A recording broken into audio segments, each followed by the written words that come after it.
لله رب العالمين والصلاة والسلام على سيد المرسلين أما بعد فأعوذ بالله من الشيطان الرجيم بسم الله الرحمن الرحيم الصلاة والسلام عليك يا رسول الله وعلى آلك وصحابك يا حبيب الله الصلاة والسلام عليك يا نبي الله وعلى آلك وصحابك يا نور الله۔ میٹھے میٹھے اسلامی بھائیوں اور مدنی چینل کے ناظرین، سلسلہ فیضان رمضان اس کے مختلف سیگمنٹس ہیں۔ اب جو آپ سیگمنٹ دیکھنے چلے ہیں، نصیحتیں اور وصیحتیں، انشاءاللہ عز و جل اس میں مبلغ دعوت اسلامی سے ہم مدنی پھول بھی لیں گے۔ ہمارے ساتھ تعویذات اطہاریہ کے اسلامی بھائی موجود ہیں، انشاءاللہ عز و جل ان سے روحانی علاج بھی لیں گے، اور ہمارے ساتھ نعت خواں ہیں، ان سے کلام بھی سنیں گے۔ آپ کی کالز بھی ہوں گی سلسلے میں، آپ ہمیں واٹس ایپ کر سکتے ہیں، ہمیں ایس ایم ایس بھی کر سکتے ہیں، اور اپنی کال بھی ریکارڈ کرا سکتے ہیں۔ آپ کو سوال بھی دیں گے ہم انشاءاللہ۔ پہلے اچھی اچھی نیتیں کر لیجیے۔ نیت المومن خیر من عملی، کہ مسلمان کی نیت اس کے عمل سے بہتر ہے۔ جتنی اچھی نیتیں زیادہ کریں گے اتنا ثواب بڑھتا چلا جائے گا، لیکن یاد رکھیں کہ بغیر اچھی نیت کے کسی بھی عمل خیر کا ثواب نہیں ملتا۔ تو آپ کوشش کیجئے، اپنی کچھ نیتیں بنائیے۔ ہم اپنے لیے کچھ نیتیں کرتے ہیں کہ اعلاء کلمۃ الحق بلند کرنے کی نیت سے سلسلہ کریں گے، کیونکہ اس میں مبلغ دعوت اسلامی ہوتے ہیں اور ہمیں مختلف مدنی پھول ملتے ہیں۔ تو میں نیت کرتا ہوں ان مدنی پھولوں کو اپنے دل کے مدنی گلدستے پر سجاتا جاؤں گا۔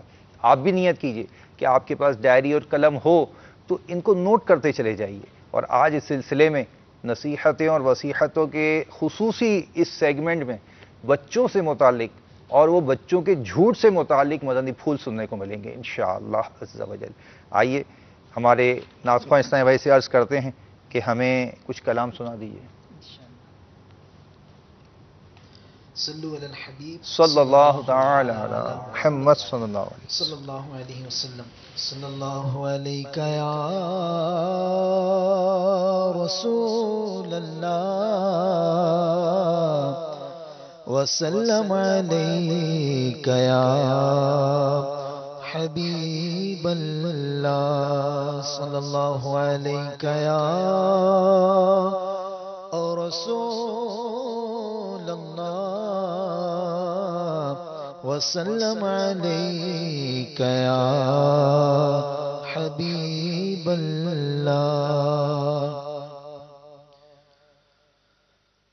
جو مدینے کے تصور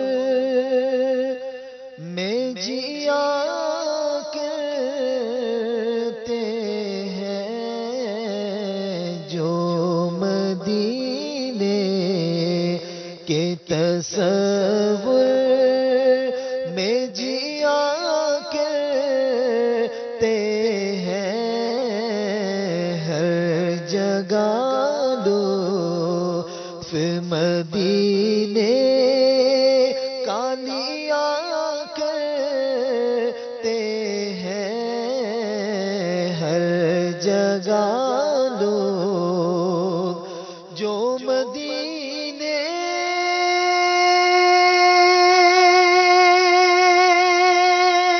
کے تصور میں جیا کرتے ہیں، جو مدینے کے تصور میں جیا کرتے ہیں،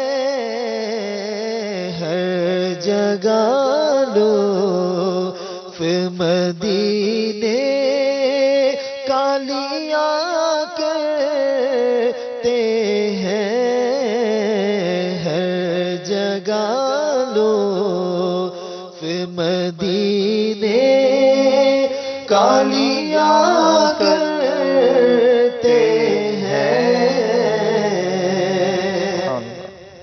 اور مال و دولت کی دعا ہم نہ خدا کرتے ہیں،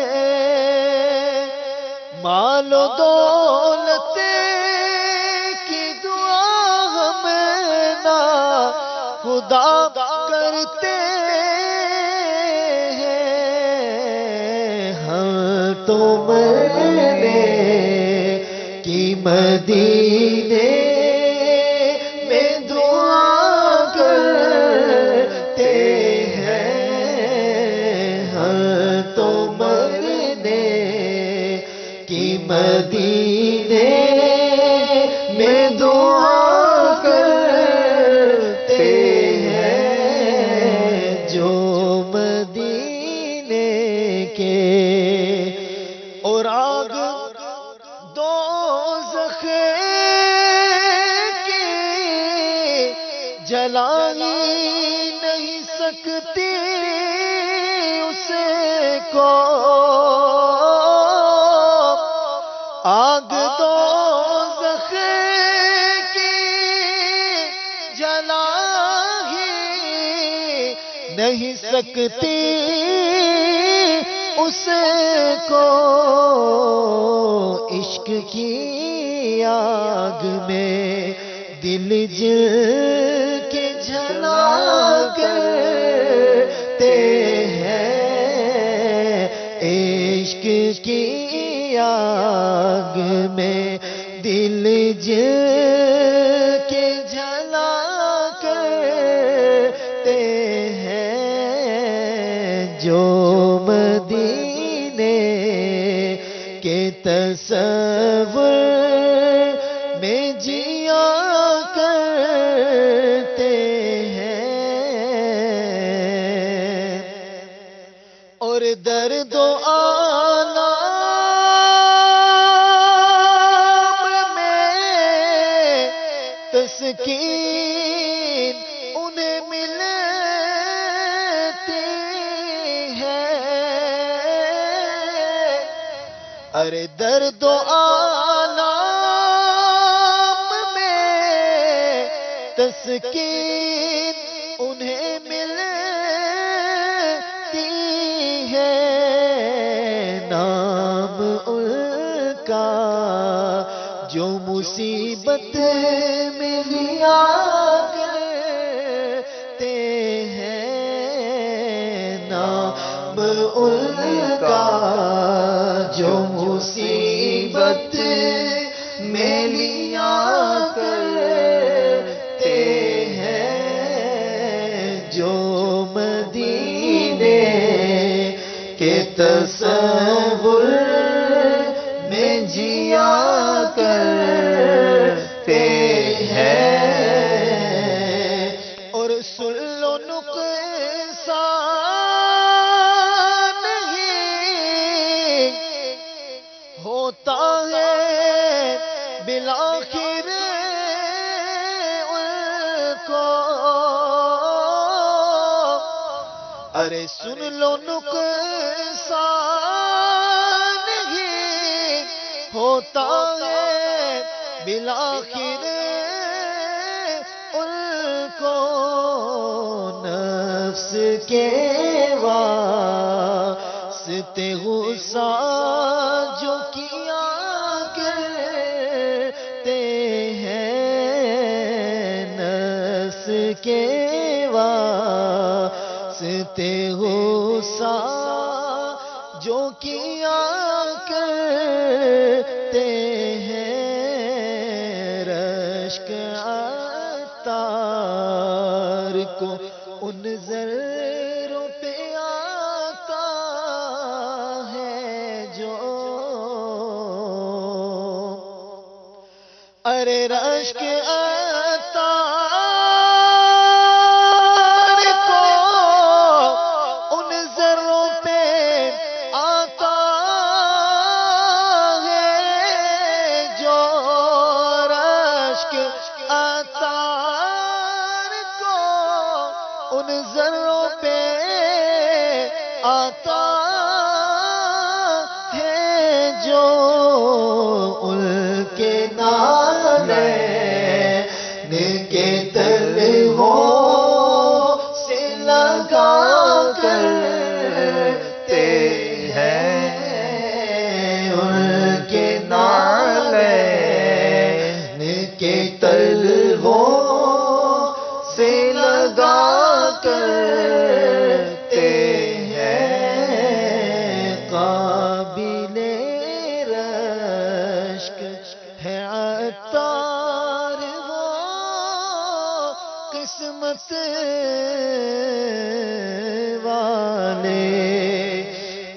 قابل رشک ہے عطار وہ قسمت والے، دفن جو میٹھے مدینے میں ہوا کرتے ہیں، دفن جو میٹھے مدینے میں ہوا کرتے ہیں، جو مدینے کے تصور میں جیا کرتے ہیں، ہر جگہ لوگ مدینے کا لیا کرتے ہیں۔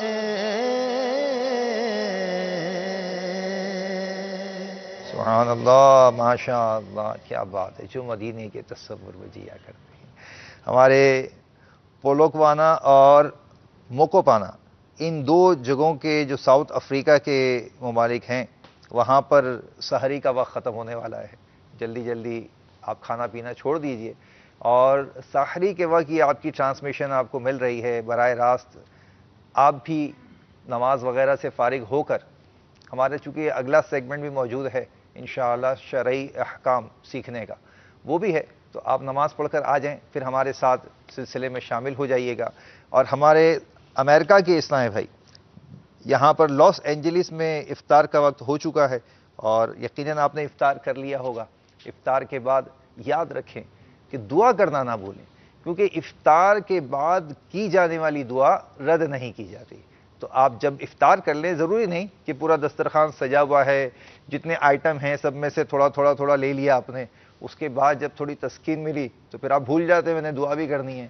تو امیر سنت کا بڑا پیارا انداز ہے، آپ فرماتے ہیں کہ یا تو ایک کھجور لے لیجئے، کھانے کے بعد دعا کر لیجئے، یا پانی ہے تو کچھ تھوڑا سا پیالے سے یا گلاس سے پانی پی لیجئے، اور اس کے بعد دعا کے لیے ہاتھ اٹھا دیجئے، کچھ دیر دعا کر لیجئے، پھر اس کے بعد آپ کا دسترخوان ہے اور آپ نے انشاءاللہ عز و جل اس سے کھانا ہے۔ تو نیت کیجئے کہ انشاءاللہ افطار کے وقت دعا کیا کریں گے۔ الحمدللہ بلال بھائی، آج ماشاءاللہ آپ سیگمنٹ لے کر آئے ہیں، میں چاہوں گا اپنے مدنی چینل کے ناظرین کو امیر سنت کی کتاب فیضان رمضان کے اس کا جو باب ہے فیضان اعتکاف، انشاءاللہ عز و جل یہ بڑی پیاری کتاب ہے، اور بہت سارا علم کا خزانہ اس کے اندر موجود ہے، اور میں آج جو فیضان اعتکاف سے آپ کو درود پاک کی فضیلت سنا رہا ہوں، یہ مجمع الزواہد جلد 10 صفحہ 163 حدیث نمبر 17، میرے آقا صلی اللہ تعالی علیہ وآلہ وسلم کا فرمان، اور اسے روایت کیا ہے حضرت سیدنا ابو درداء رضی اللہ تعالیٰ عنہ نے، کہ جس نے مجھ پر صبح اور شام 10 مرتبہ درود پاک پڑھا، وہ قیامت کے دن میری شفاعت پائے گا۔ سبحان اللہ، صلو علی الحبیب صلی اللہ تعالی علی محمد صلی اللہ علیہ وآلہ وسلم۔ مدنی چینل کے ناظرین، آپ کو ہم روزانہ ایک سوال بھی دیتے ہیں، اور یہ کسوٹی ہوتی ہے کہ آپ سوچیں، غور کریں کہ دین اسلام کی جو تاریخی واقعات ہیں، مجھے اس کے حوالے سے کتنی معلومات ہیں، نہیں ہے تو ہماری نیت یہ بھی ہوتی ہے کہ ہم آپ کو جب جواب بتائیں تو اسے نوٹ کر لیں، اور آئندہ یاد رکھیں کہ ہمارے الحمدللہ مختلف جو ایونٹس ہیں اس کے پیچھے کیا تاریخ موجود ہے۔ آج کا سوال بہت ہی پیارا ہے کہ غزوہ بدر یہ کون سی تاریخ کو ہوا؟ غزوہ بدر یہ کون سی تاریخ کو ہوا؟ انشاءاللہ عز و جل اس کا جواب آپ ہمیں SMS بھی کر سکتے ہیں، آپ ہمیں بذریعہ ٹیلی فون ریکارڈ بھی کرا سکتے ہیں، اور صوتی پیغام بھی پیش کر سکتے ہیں، آپ کے انشاءاللہ عز و جل کالز کو لیں گے۔ جی بلال بھائی، آج کے موضوع سے متعلق کچھ مدنی پھول ارشاد فرمائیے۔ سیگمنٹ تو نصیحت اور وصیت ہے، اس میں آج ایک واقعہ سے شروع کرتے ہیں جی، جو اس میں ہمارے لیے نصیحت ہے۔ ماشاءاللہ، ایک بزرگ رحمۃ اللہ تعالی علیہ حضرت سیدنا عون بن عبداللہ رضی اللہ تعالیٰ عنہ، رضی اللہ تعالی، یہ تابعی بزرگ ہیں، ماشاءاللہ، آپ فرماتے ہیں کہ ایک مرتبہ مجھے میرے والد صاحب نے ایک بہترین قسم کا لباس، ایک بہترین قسم کا حلہ مجھے پہنایا، مجھے خرید کے دیا اور میں نے وہ پہنا۔ صحیح۔ وہ پہن کر میں باہر دوستوں کے پاس چلا گیا۔ ابھی آپ چھوٹے تھے، کم سنی کے عالم میں تھے۔ اب جب دوستوں کے پاس گیا تو دوست مجھے کہنے لگے، چونکہ اس زمانے میں یہ ہوا کرتا تھا کہ بادشاہ ہوا کرتے تھے، دربار لگا کرتے تھے، لوگ جاتے تھے، کبھی بادشاہ کی تعریف کر دی تو انعام مل گیا، کبھی کوئی آپ نے کوئی کارنامہ سر انجام دیا تو بادشاہ کے سامنے جا کے بیان کر دیا، یا آپ کے پاس کوئی بہترین قسم کا کوئی ہنر ہے آپ کے ہاتھ میں تو اس ہنر کو دکھا کر بادشاہ سے داد وصول کی، انعامات وصول کر لیے۔ تو اس طرح کا دور ہوا کرتا تھا۔ صحیح۔ تو کہتے ہیں جب میں وہ بہترین اتنا خوبصورت سا لباس پہن کر اتنا مہنگا جب میں اپنے دوستوں کے پاس گیا تو دوست مجھے کہنے لگے، یار یہ تمہیں لباس بادشاہ نے دیا ہے کیا؟ تو کہتے ہیں یہ سن کے نا میں نے سوچا کہ شاید ان کو میرا قیمتی لباس دیکھ کے ایسا لگ رہا ہے جیسے مجھے یہ بادشاہ نے دیا ہوگا کسی انعام کے طور پر۔ تو کہتے ہیں کہ میں نے ان کے اس گمان کو مزید پختہ کرنے کے لیے کہ یہ یہی سمجھیں کہ یہ مجھے لباس بادشاہ نے دیا ہے، میں کہنے لگا کہ میں نے یہ نہیں کہا کہ ہاں مجھے بادشاہ نے دیا ہے، میں نے یہ کہا کہ اللہ تبارک و تعالی بادشاہ کو سلامت رکھے اور بادشاہ کو جنت عطا فرمائے اور بادشاہ کو ہمیشہ خوش رکھے۔ اب ان کے اس طرح کہنے سے اب دوستوں کے ذہن میں کیا بات آئی ہوگی کہ بادشاہ نہیں دیا، بادشاہ نے دیا۔ صحیح۔ اب یہ کہتے ہیں کہ جب میں اپنے دوستوں کی بیٹھک سے اٹھ کر والد صاحب کے پاس گیا اور والد صاحب کو میں نے یہ سارا معاملہ گوش گزار کیا تو والد صاحب نے نصیحت کے مدنی پھول لٹائے اور فرمانے لگے کہ بیٹا کبھی جھوٹ مت بولو، کبھی جھوٹ بھی مت بولو اور کبھی جھوٹ کے مشابہ کوئی بات بھی مت کیا کرو۔ صحیح۔ یعنی وہاں پر دیکھیں کہنے والا کہہ سکتے کہ جھوٹ تو نہیں بولا انہوں نے، اللہ بادشاہ کو جزائے خیر عطا فرمائے، بادشاہ کو خوش رکھے، دعا تو دی ہے نا، وہ تو ویسے بھی دے سکتے ہیں، اس کے لیے ضروری تھوڑی ہے۔ لیکن جو سننے والا ہے اس کو تو یہی سمجھ میں آیا نا کہ یہ لباس اس کو بادشاہ نے عطا کیا، تو اس کے نام اعمال میں جھوٹ لکھ دیا گیا۔ اب وہ کم سنی کے عالم میں تھے، تابعی بزرگ ہیں، ہم ان پر تو کلام نہیں کر سکتے کیونکہ کم سنی کے عالم میں تھے، ان پر شریعت کے احکام لاگو ہی نہیں ہوتے تھے۔ لیکن یہاں پر سیکھنے کا ایک مدنی پھول یہ ہے کہ بچوں کے اندر عام طور پر ایسی باتیں ہوتی ہیں کہ وہ جھوٹ بول جاتے ہیں، صحیح۔ اور اس میں جو مین کردار ہوتا ہے نا بسا اوقات تو وہ والدین کا ہوا کرتا ہے۔ صحیح، وہ اس کی مطلب پشت پناہی کرتے ہیں ایک طرح سے، پشت پناہی بھی کرتے ہیں، اور بسا اوقات تو بچہ جو ہوتا ہے نا، بچے جو ہوتے ہیں ان کے اندر تو ویسے ہی سیکھنے کا عنصر بہت زیادہ ہوتا ہے، صحیح، وہ نقالی کرنا اور جو جیسا دیکھتے ہیں ویسا کرنے لگ جاتے ہیں۔ تو والدین کو بھی جیسا کرتے دیکھتے ہیں نا تو وہ بسا اوقات ویسی ہی چیزیں سیکھ رہے ہوتے ہیں۔ جیسے آپ کے دفتر سے فون آیا، آپ کا دل نہیں کر رہا جانے کا، آپ لیٹے ہوئے ہیں تو آپ نے جو ہے وہ اپنے بچے کو کہہ دیا کہ فون اٹھاؤ اور بولو کہ ابو کی طبیعت تو بہت خراب ہے، یا تو ابو تو گھر پہ ہی نہیں ہے، اس قسم کی بات، یا پھر اپنے بچوں کی امی سے کہہ دیا۔ اب بچہ تو نوٹ کر رہا ہے نا کہ میری والدہ کیا کہہ رہی ہیں کہ میرے ابو گھر پہ ہی نہیں ہے، صحیح، تو یہ ماں بدولت کون لیٹیں جناب۔ تو یہ چیزیں بچہ بہت زیادہ نوٹ کرتا ہے، صحیح، اور یہی چیزیں وہ اب تو نہیں کر رہا، لیکن جب کل کو وہ خود بڑا ہوگا نا اور جب اس کی اولاد ہوگی تو وہی چیزیں آگے وہ کر رہا ہوگا جو اس نے سیکھا ہوگا، جو اس نے بالکل اس پر سیکھا وہ، ہوگا۔ جی، اور یہ چیزیں بہت زیادہ نوٹ کرنے کی ہوتی ہیں۔ اب کبھی ایسا ہو کہ بچے کو آپ نے فون پکڑا دیا، جی بولیں کہ بھائی ابو نہیں ہے گھر پہ، اس نے فون اٹھا کے بولا کہ ابو کہہ رہے ہیں وہ گھر پہ نہیں ہے، تو ظاہر بات ہے پھر کیا کیفیت ہوگی، کتنی سبکی کا سامنا کرنا پڑے گا۔ تو بچوں کو دیکھیں جو چیز ابھی سکھا دی جائے گی نا بچوں کو، کل کلاں کو جا کر وہ وہی کریں گے۔ اگر آپ رمضان مبارک میں روزے نہیں رکھتے، بچہ آپ کے معاملات دیکھ رہا ہے کہ میں باہر جاؤں تو سارے ہوٹل بند ہیں، میرے دوست بھی نہیں نکلتے، کیوں بھائی گھر میں سب نے روزہ رکھا ہوا ہے، بیچارے بھوک پیاسے نڈھال ہوتے ہیں، لیکن میرے گھر میں تو بالکل ایسا سما ہے کہ جیسے کوئی رمضان تو کوئی پتہ ہی نہیں ہے، کوئی مہینہ بھی ہوتا ہے، دن رات کھا رہے ہیں پی رہے ہیں۔ تو بچہ یہ چیزیں بہت زیادہ سیکھا کرتا ہے۔ اب جب بچے کی صحیح معنوں میں تربیت نہیں کی جاتی تو بچہ کرتا کیا ہے، مختلف چیزوں کی اس کے اندر صلاحیت ہوتی ہے نا پک کرنے کی، تو وہ پک کرتا چلا جاتا ہے، چیزیں سیکھتا چلا جاتا ہے۔ اب جب وہ جھوٹ بولنا سیکھتا ہے نا تو رمضان میں کیا ہوتا ہے، جیسے مثال کے طور پر امی نے کہا کہ جناب آپ یہ افطاری لیں اور فلاں کے گھر پہ دیے ہیں۔ اب بچہ ہے، اس نے بولا کہ مجھے دوست نے سوچ رہا ہے کہ میرے دوست نے کہا تھا کہ عصر کے بعد ملنا، ہم لوگ جو ہے وہ کھیلیں گے نا۔ اب اس کا دل کر ہی نہیں رہا جانے کا، ابھی کیا بولے گا، امی کون سا گھر، اچھا وہ والا، نہیں وہ تو میں دوپہر میں وہاں سے گزر رہا تھا نا تو میں نے دیکھا تھا وہ تو گھر پہ تالا لگا ہوا تھا، وہ لوگ تو آج ہے ہی نہیں امی، میں افطاری میں دینے کیسے جاؤں گا۔ اچھا بیٹا، ہاں امی وہ تو نہیں ہے، اچھا امی میں جاؤں، ہاں بیٹا باہر جاؤ جلدی آ جانا۔ تو یہ دیکھیں کہ گھر پر وہ موجود نہیں ہے، یہ بچے نے کیسے سیکھا؟ بچے نے جھوٹ بولا نا کہ افطاری آپ جن کے گھر بھجوا رہی ہیں وہ تو گھر پہ موجود نہیں ہے. اسی طرح اب روزہ ہے، صحیح. یہاں تو ان کے لیں کہ جو بڑے ہیں انہی کی حالت بہت زیادہ غیر ہے آج کل، کیونکہ گرمی کا موسم بھی ہے اور روزہ بھی جو ہے وہ دن بھی بڑا ہے. اب بچے کی روزہ کشائی، بچے کو روزہ رکھوا دیا جناب. اب بچہ کیا کرتا ہے؟ گیا کچھ کھا لیا اندر کمرے میں. کچھ کھایا تو نہیں تھا؟ نہیں جی میں نے تو کچھ نہیں کھایا. پتہ چلے اندر پانی پی کے آیا ہوگا. تو اس طرح یہ وہ چیزیں ہیں کہ جو بچہ اس طرح سیکھتا ہے. تو جب تک اس کی صحیح معنوں میں تربیت نہیں کی جائے گی، اس کے لیے تربیت کے لیے کیا جائے؟ دیکھیں، بچوں کو عام طور پہ یہ کہا جاتا ہے کہ بیٹا یہ مت کرو، بیٹا فلاں کام مت کیا کرو، بیٹا اس طرح نہیں کیا کرو. تو دیکھیں، کبھی بھی جو تربیت کا صحیح اصول ہے وہ یہ نہیں ہے کہ اس کو یہ اس کام سے منع کر دیا جائے کہ یہ نہ کرو. اس کو یہ بتا دیا جائے کہ کرنا کیا ہے. صحیح. بیٹا سچ بولا کرو، بیٹا جھوٹ نہیں بولا کرو. کیونکہ دیکھیں انسان کی جو طبیعت ہوتی ہے نا، وہ عربی میں مقولہ ہے کہ الانسان حریص ما منع، کہ انسان کو جس کام سے منع کیا جانا ہے وہ وہی کرتا ہے. صحیح. کہ یار فلاں بچہ ہے، اس کو کہہ دو کہ بھائی یہ تار دکھ رہا ہے، یہ پلگ ہے نا، اس کو ہاتھ نہیں لگانا. اچھا، آپ تھوڑے سے آگے پیچھے کیا ہوئے، وہ وہیں پہ جا کے کھڑا ہو جائے گا اور ضرور اس کو چھیڑے گا کہ اس کو چھیڑ کے دیکھوں تو صحیح اس میں ہوتا کیا ہے.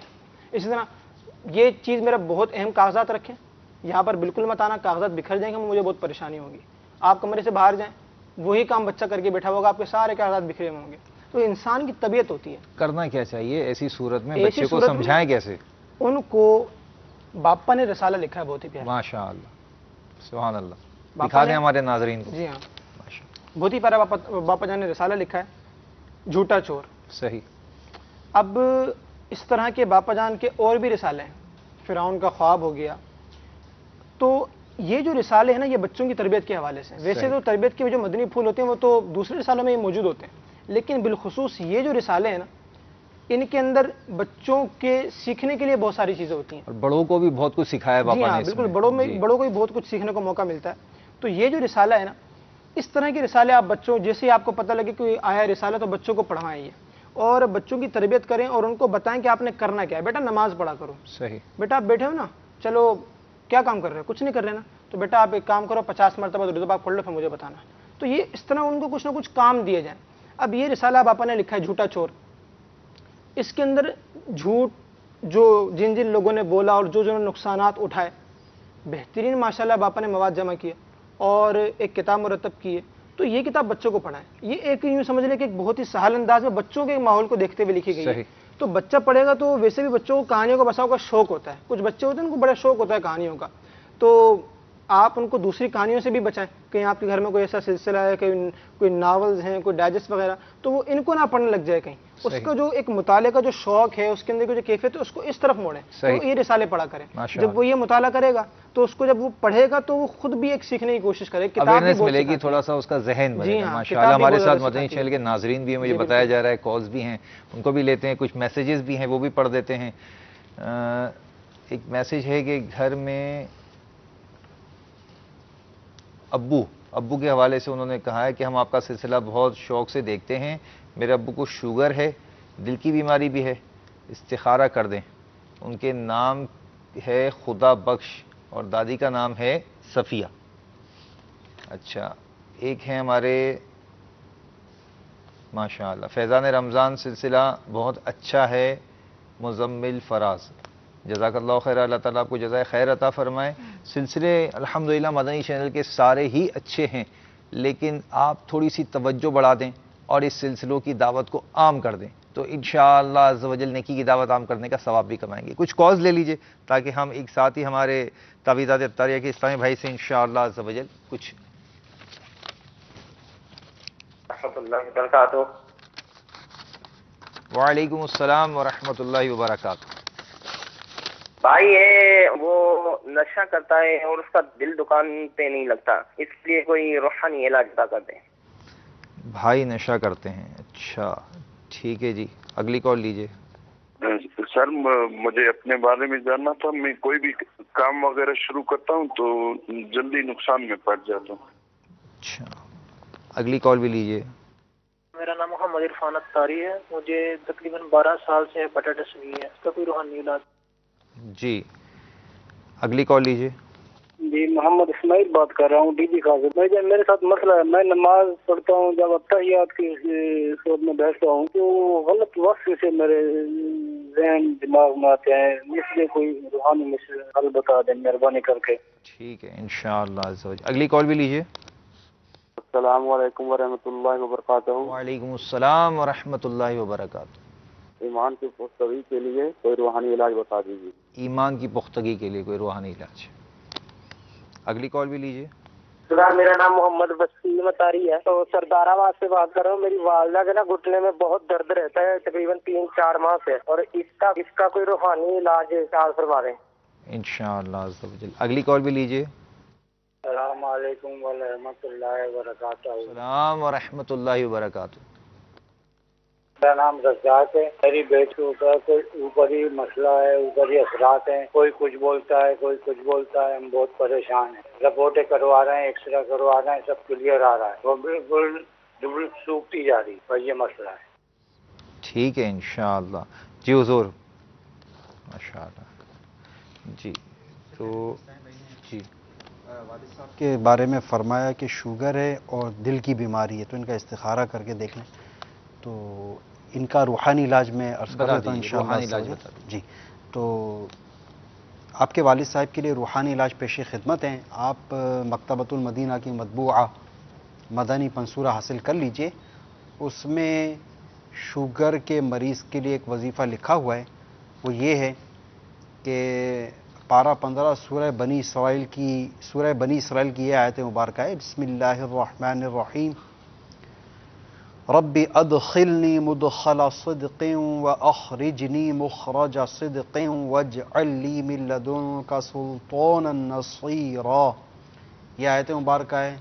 اسے صبح و شام، اب چونکہ رمضان مبارک کا مہینہ ہے تو اس میں اس طرح کر لیں کہ اسے جب سحری کے وقت 3 مرتبہ یہ آیت مبارکہ پڑھ کر پانی پہ دم کر کے پی لیں، اور دوسرا افطار کے وقت تو 3 مرتبہ یہ آیت مبارکہ ربی ادخلنی مدخل صدق واخرجنی مخرج صدق واجعل لی من لدنک سلطانا نصیرا. آیت نمبر غالباً یہ 14 ہے. آیت نمبر 14 ہے یہ، اور مزید انشاءاللہ میں کنفرم کر کے میں عرض کر دیتا ہوں. تو یہ آیت مبارکہ صبح و شام 3 مرتبہ پڑھ کے پانی پہ دم کر کے شوگر کا مریض پیے تو انشاءاللہ عز و جل شوگر حیرت انگیز طور پر کم ہو جائے اور دل کے مرض سے شفا حاصل ہو جائے. اس کے لیے بھی والد صاحب کے لیے روحانی علاج عرض کر دیتا ہوں. والد صاحب کو چاہیے کہ ہر فرض نماز کے بعد دل پر اپنا سیدھا ہاتھ رکھ کے یہ دعا ہے، یا اللہ قوینی وقلبی، یا اللہ قوینی وقلبی، یا اللہ قوینی وقلبی. یہ اول آخر درود شریف کے ساتھ 7 مرتبہ 7 ٹائمز پڑھ کے دم کر دیں، پھونک ماریں. انشاءاللہ عز و جل دل کے مرض سے بھی شفا حاصل ہوگی. اور تا حصول شفا یہ عمل جاری رکھیں، انشاءاللہ عز و جل شفا حاصل ہوگی. ایک اسلامی بھائی نے فرمایا کہ بھائی نشہ کرتے ہیں اور دل دکان پر نہیں لگتا، کام میں یعنی دل نہیں لگتا. روحانی علاج بغور سماعت فرما لیجئے. جب بھائی سو رہے ہوں تو ان کے سرہانے سورہ اخلاص اتنی آواز سے پڑھنی ہے کہ آپ کے کان سن لیں، نہ کہ اس کی آنکھ کھلے. تو روزانہ یہ عمل کرتے رہیں. اور بھائی کا کام میں بھی دل نہیں لگتا، یا مدنی چینل کے وہ ناظرین جن کا کام دھندے میں دل نہیں لگتا، کاروبار میں نوکری پہ دل نہیں لگتا، دل کرتا ہے وہاں سے بھاگ جائیں، گھبراہٹ محسوس ہوتی ہے، بے چینی محسوس ہوتی ہے، اس کو چاہیے کہ 101 مرتبہ یا اللہ 101 مرتبہ یا اللہ کسی کاغذ وغیرہ پر لکھ کر اس کو طے کر کے اسے چاہیں تو یا تو موم جامع کر لیں یا پھر اس کو پلاسٹک کوٹنگ کروا لیں. 101 مرتبہ لکھے ہوئے یا اللہ کو پلاسٹک کوٹنگ کروا کے اور اسے چمڑے یا ریگزین میں سی کر بازو پہ باندھ دیں. تو جس کا کام میں دل نہ لگتا وہ یہ عمل کر لیا کرے گا، انشاءاللہ کام میں دل لگ جائے گا انشاءاللہ. عرفان بھائی آپ کو ہیپیٹائٹس کا مسئلہ ہے، اللہ تبارک و تعالی آپ کو بھی شفا کاملہ عاجلہ صحت نافعہ عطا فرمائے. قرآن پاک میں ایک صورت ہے سورہ بینہ. سورہ بینہ یہ صحیح خواں یعنی جو قرآن پاک درست پڑھنا جانتا ہو اس سے آپ خود یہ عمل کر لیں تو زہ نصیب ماشاءاللہ ظاہر ہے قرآن پاک آنا چاہیے، قرآن پاک صحیح مخارج اور قواعد کے ساتھ ہر مسلمان کو پڑھنا آنا چاہیے، اور اس کے لیے دعوت اسلامی نے مدرسۃ المدینہ بالغان الحمدللہ یہ ہر علاقوں میں جہاں دعوت اسلامی کا مدنی کام ہے اور جہاں مطلب مساجد کے اندر الحمدللہ مدرسۃ المدینہ بالغان لگتے ہیں، وہاں پر درست مخارج اور قواعد کے ساتھ قرآن پاک پڑھایا جاتا ہے۔ تو اگر خدا نخواستہ مخارج اور قواعد کے حوالے سے کوئی کمزوری ہے تو آپ جائیے اور مدرسۃ المدینہ میں داخلہ حاصل کیجئے، اور نہ صرف قرآن پاک درست کیجئے بلکہ اس کے ساتھ ساتھ دیگر فرض علوم حاصل کرنے کا بھی موقع ملے گا انشاءاللہ، نمازوں کے مسائل اور دیگر آپ کو اس کی برکتیں بھی حاصل ہوں گی۔ جی فی سبیل اللہ، فی سبیل اللہ، فیس کوئی نہیں ہے، فی سبیل اللہ ہے۔ عام طور سے آدمی سوچتا ہے یار کہ میں یہ سیکھنے جاؤں گا تو اتنی فیس دینی ہوگی۔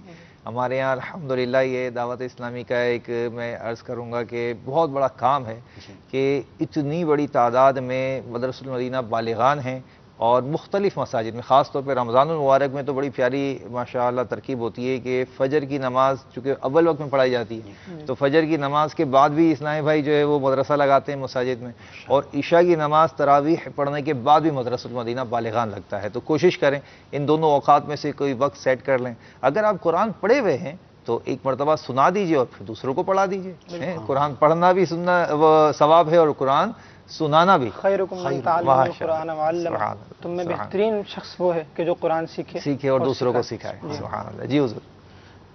تو وظیفہ تو میں عرض کر رہا ہوں آپ کو، قرآن پاک لیکن اس کے لیے درست ہونا ضروری ہے۔ وظیفے کو پڑھنے کے لیے دونوں وقت جب کھانا کھائیں، مثال کے طور پر افطار کے بعد بھی کھانا کھایا جاتا ہے اور سحری کے وقت بھی کھانا کھایا جاتا ہے، اور عام دنوں میں بھی جب کھانے کے اوقات ہوتے ہیں، دونوں وقت یہ سورہ بینہ پڑھ کر کھانے پر دم کرنا ہے، صحیح، اور وہ کھانا کھانا ہے۔ ہیپیٹائٹس کے مریض کے لیے اسپیشلی، ہیپیٹائٹس سے مطلب کہ کیٹیگری کے جتنے بھی دیگر امراض ہیں، ہیپیٹائٹس اے ہے، بی ہے، سی ہے، بلکہ ڈی ای پتہ نہیں کیا کیا آ گیا اس میں، پیلیا ہے، تو اس طرح کے جو بھی مطلب کہ اس طرح کے جس کا تعلق اس طرح کے جگر کے مطلب امراض ورم کے حوالے سے ہوتا ہے، پیلیا وغیرہ عموماً یہ اسی وجہ سے ہوتا ہے۔ تو یہ عمل کریں، اور اس کے ساتھ ساتھ کسی انمٹ مارکر یعنی کہ بال پوائنٹ ہو جائے یا کوئی وہ ہو جائے، پورے سورہ بینہ کسی کاغذ پر لکھ لیں۔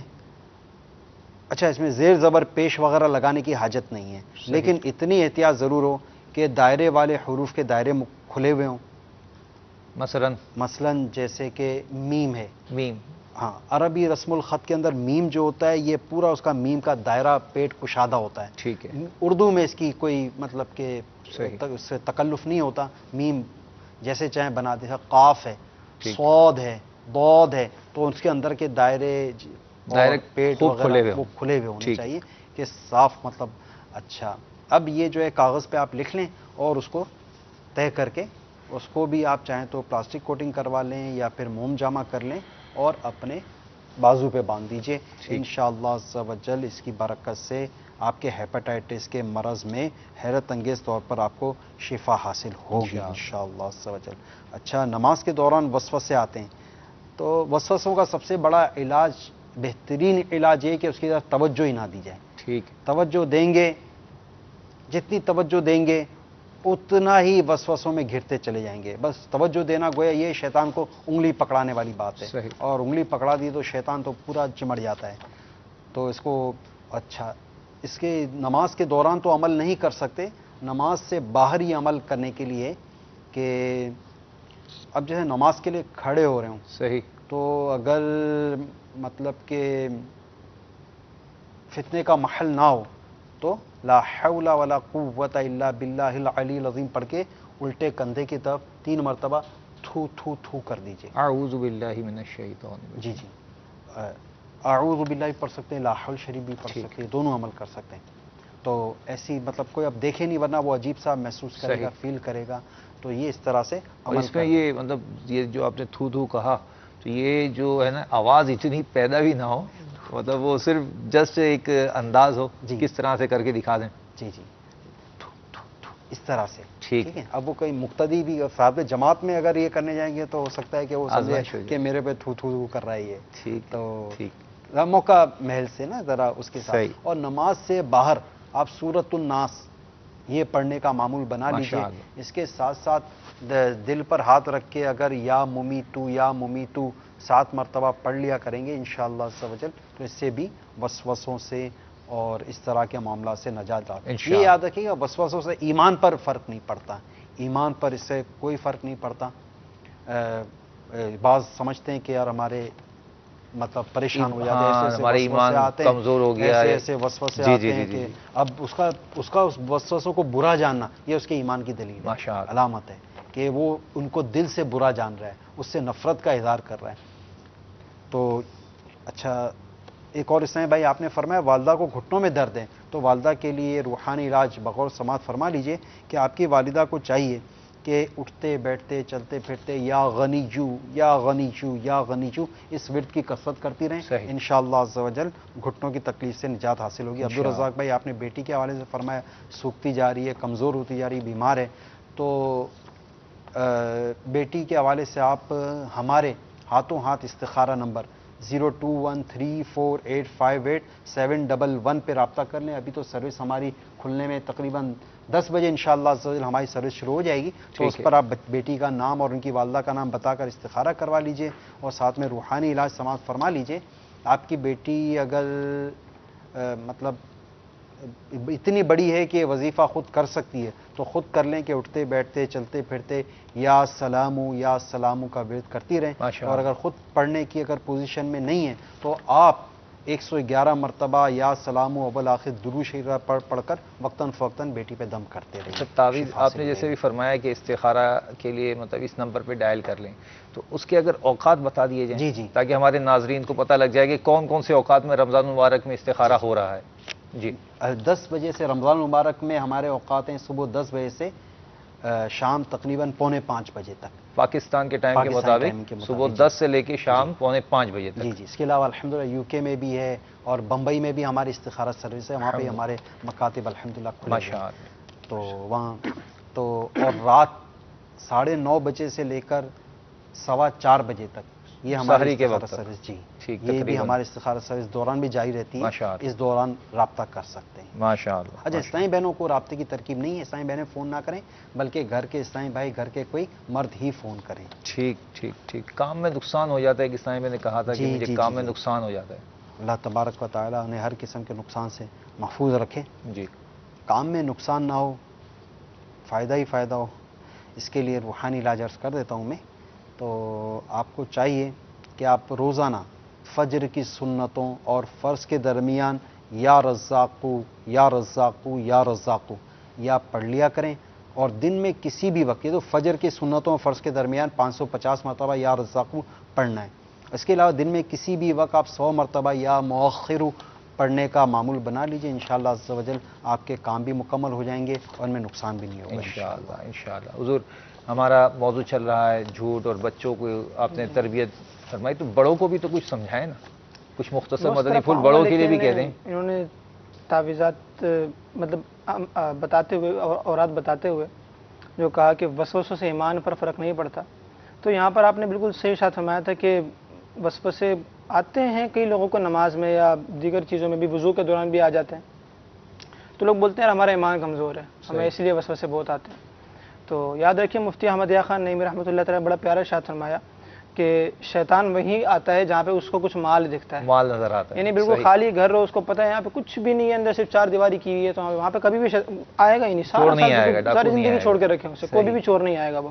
لیکن چونکہ جو مومن ہوتا ہے نا اس کے پاس سب سے بڑا خزانہ اس کا ایمان ہے. الحمدللہ. تو چور یعنی شیطان وہ یہیں پر ڈاکہ مارنے کی کوشش کرتا ہے، اور آپ کو وسوسے آنا اس بات کی علامت نہیں ہے کہ آپ کا ایمان کامل نہیں ہے، آپ کا ایمان کمزور ہے، بلکہ آپ کو وسوسے آنا ہی اس بات کی علامت ہے کہ آپ کا ایمان بہت زیادہ مضبوط ہے. جبھی تو شیطان آپ پر وار کرنے کی کوشش وار کرتا ہے. جی ہاں صحیح. غالباً مفتی احمد یا خان نعیمی رحمۃ اللہ تعالیٰ علیہ کے بارے میں یہ آتا ہے کہ انہوں نے محدث کچوچوی رحمۃ اللہ تعالیٰ علیہ کے پاس ایک مرتبہ گئے اور عرض کرنے لگے کہ حضور میں نماز پڑھتا ہوں نا تو مجھے مزہ نہیں آتا، دل نہیں لگتا میرا. کہنے لگے حضور اپنا جناب پڑھتے تو ہو نا نماز؟ کہیں گے جی نماز تو میں پڑھتا ہوں. کہنے لگے کہ تم جو نماز پڑھتے ہو یہ زیادہ اچھی ہے. بولا حضور وہ کیسے؟ بولا جن کو نماز میں مزہ آتا ہے نا تو وہ نماز مزے لینے کے لیے پڑھتے ہیں، اور جن کو مزہ نہیں آتا تو وہ اللہ تبارک و تعالیٰ کے لیے پڑھتے ہیں. تو آپ فرماتے ہیں کہ ان کا یہ جواب ایسا تھا کہ آج تک مجھے اس کا مزہ ملتا ہے. تو جو وسوسے آتے ہیں تو اس سے ایمان کمزور نہیں ہوتا, یہ وسوسے آنے ہی آپ کے ایمان کی مضبوطی کی علامت ہے. ماشاءاللہ. اچھا, اب بات چل رہی تھی جھوٹ کے حوالے سے, تو دیکھیں اس میں جو فوکس ہے نا تو وہ ہے والدین کے اوپر. ماشاءاللہ. والدین یہ سب سے پہلا دارالعلوم ہوتے ہیں بچے کے لیے, سب سے پہلا اسکول ہوتے ہیں, سب سے پہلے یونیورسٹی, سب سے پہلا کالج, آپ جو مرضی نام دینا چاہیں.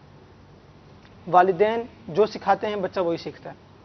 اب کہیں ایسا نہ ہو کہ آپ کے جھوٹ بولنے کی وجہ سے ایک تو آپ کا بچہ بھی جھوٹ سیکھ رہا ہے, دوسرا کہیں آپ کے جھوٹ بولنے سے آپ کے جھوٹ کا وبال بچے پر نہ آ رہا ہو. صحیح. کیونکہ دیکھیں جھوٹ ہمارے یہاں معاشرے میں جیسے معاذ اللہ کوئی چیز ہی نہ ہو, لیکن اللہ تبارک و تعالیٰ نے جھوٹوں پر لعنت فرمائی ہے. صحیح. جھوٹا دوزخ میں کتے کی شکل میں ہو کر جائے گا. تو یہ وہ چیزیں ہیں کہ جب انسان ان کو سوچے نا تو اس کو واقعی اندازہ ہو کہ جھوٹ کس قدر بڑا گناہ ہے.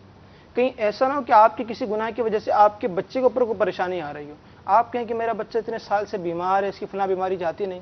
کہیں ایسا تو نہیں کہ آپ کی کسی جھوٹ کی وجہ سے اللہ تبارک و تعالیٰ آپ سے ناراض ہو اور آپ کے اوپر یہ آزمائش آئی بھی ہو.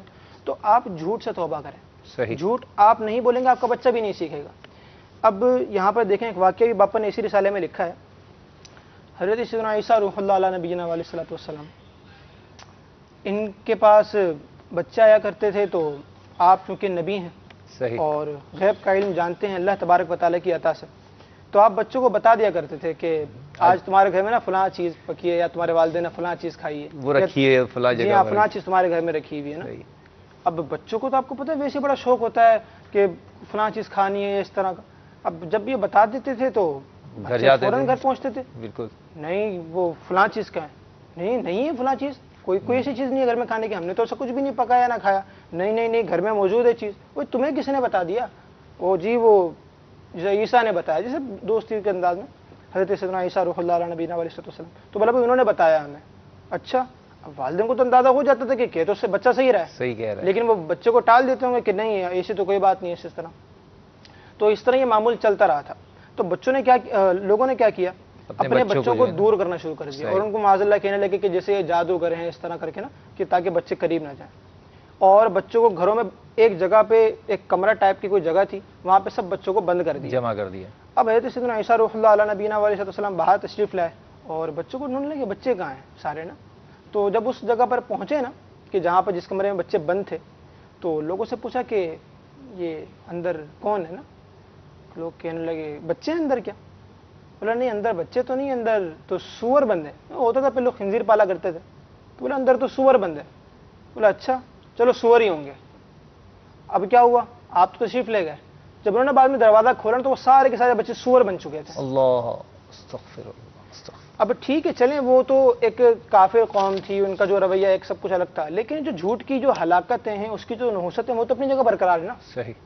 اور دیکھیں جھوٹ جو ہوتا ہے نا وہ ایک ایسی چیز ہے کہ یوں سمجھ لیں کہ اگر کسی شخص کی تعریف کرنی ہو نا اور پتہ چل جائے یار یہ جھوٹا آدمی ہے, تو ساری کی ساری تعریف پہ پانی پھر جاتا ہے. کسی شخص کی ذات کو کے برا ہونے کے لیے صرف اتنی بات کافی ہے کہ یار جھوٹا ہے یار, جھوٹ بہت بولتا ہے. صحیح. جھوٹا. ہمارے مدنی چینل کے ناظرین ہمارے ساتھ ہیں, کچھ میسیجز بھی ہیں ہمارے پاس ماشاءاللہ. ہم نے جو آج سوال دیا ہے کہ غزوہ بدر کون سی تاریخ کو ہوا, تو اس کے حوالے سے ہمیں جواب آنا شروع ہو گئے ہیں. ہمارے محمود بھائی فرام کینیڈا سے, انہوں نے سوال کا جواب درست دیا ہے ماشاءاللہ, لیکن جواب ابھی نہیں بتاؤں گا, جواب انشاءاللہ سلسلے کی اختتام کی طرف انشاءاللہ پھر بتائیں گے آپ کو.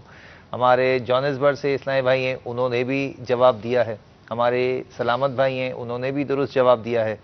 ہمارے عبد الواحد اتاری جونسبرگ سے ساؤتھ افریقہ سے, انہوں نے بھی درست جواب دیا ہے ماشاءاللہ عز و جل. ام ہانی فرام میاں والی, انہوں نے بھی ماشاءاللہ درست جواب دیا ہے. مزمل بھائی انہوں نے بھی درست جواب دیا ہے. تو ان کی دلجوئی کے لیے سب کے نام میں پکار رہا ہوں. بنتی غلام محمد فیصل آباد سردار آباد سے, انہوں نے بھی درست جواب دیا ہے ماشاءاللہ. سبحان اللہ. ایک اور ہیں ہمارے اسلام بھائی, انہوں نے بھی درست جواب دیا ہے. اچھا میری صحیح ماشاءاللہ. اللہ تعالیٰ آپ کے جوابوں کو بھی قبول فرمائے. اور ہمارا سیگمنٹ جو ہے وہ تبدیل ہوتا ہے. آپ کا جو ماشاءاللہ موضوع آج تھا, اس موضوع سے متعلق نگران شورا نے بڑے پیارے مطلب مدنی پھول بھی عطا فرمائے ہیں. تو ہم چاہیں گے کہ نگران شورا کے مدنی پھول جو ہیں وہ ہمارے ناظرین کو دکھائیں ہم, اور ان مدنی پھولوں کے بعد جب ہم واپس آئیں گے تو ہمارے ساتھ دارالفتاح کے اسلامی بھائی ہوں گے، اور ہمارا اگلا سیگمنٹ ہوگا احکام شرع انشاءاللہ عز و جل، وہ آپ کو انشاءاللہ کنٹینیو کریں گے۔ آئیے نگران شورا کے مدنی پھول سنتے ہیں۔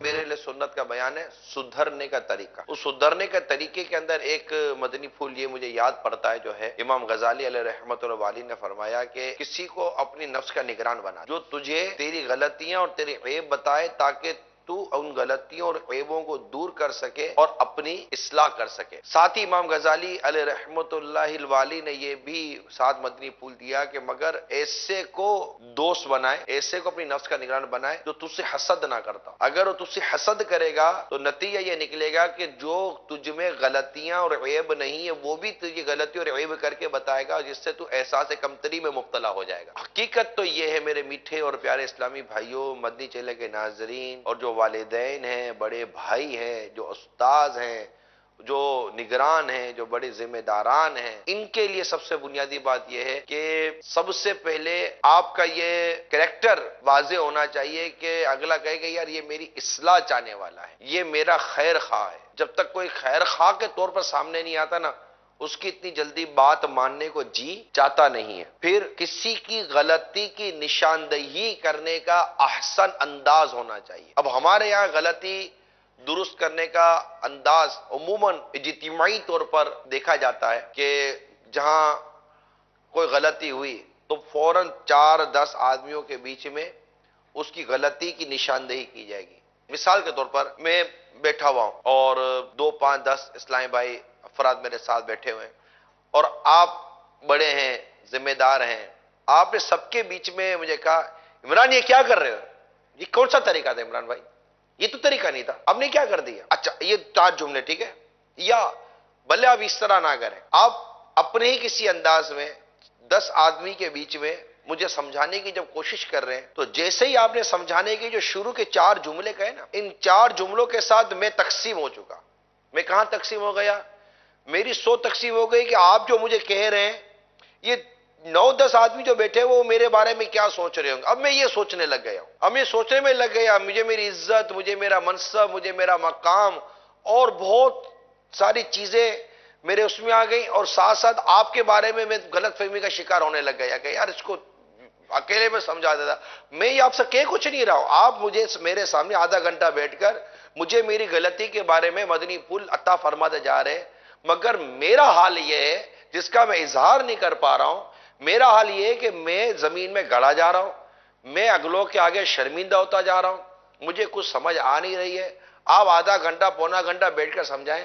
آپ کی بات تو میں نے سنی، لیکن اس وقت میں آپ کی بات کو قبول کرنے کی پوزیشن میں نہیں ہوں کہ میں تقسیم ہو چکا ہوں۔ جب میری سوچ تقسیم ہو گئی تو میں آپ کی بات کو لینے کی پوزیشن میں نہ رہا۔ ہونا تو یہ چاہیے تھا کہ آپ مجھے علیحدگی میں یا کوئی خوبصورت اور آسان انداز میں آپ میری اگر اصلاح فرماتے تو ہو سکتا تھا کہ میں بہت اچھی انداز سے آپ کے عطا کردہ مدنی پھولوں کو اپنے دل کے مدنی گلدستے میں سجانے میں کامیاب ہو جاتا۔ سرکار مدینہ صلی اللہ تعالی علیہ وآلہ وسلم جب کسی کی غلطی کو ملاحظہ فرماتے تو اس کے منہ پر ہی یعنی اس کے سامنے ہی اظہار فرمانا یہ کوئی لازمی نہیں تھا، مطلب یہ آپ کے ایک اپنے مختلف انداز تھے، بلکہ آپ کا ایک انداز یہ تھا صلی اللہ تعالی علیہ وآلہ وسلم کہ کچھ لوگوں کو کیا ہے کہ وہ ایسا ایسا کرتے ہیں۔ ایک روز 3 صحابہ مدینہ منورہ ان کی حاضری ہوئی اور سرکار صلی اللہ تعالی علیہ وسلم کی عبادت اور جو دیگر روزمرہ کے جو معمولات ہیں،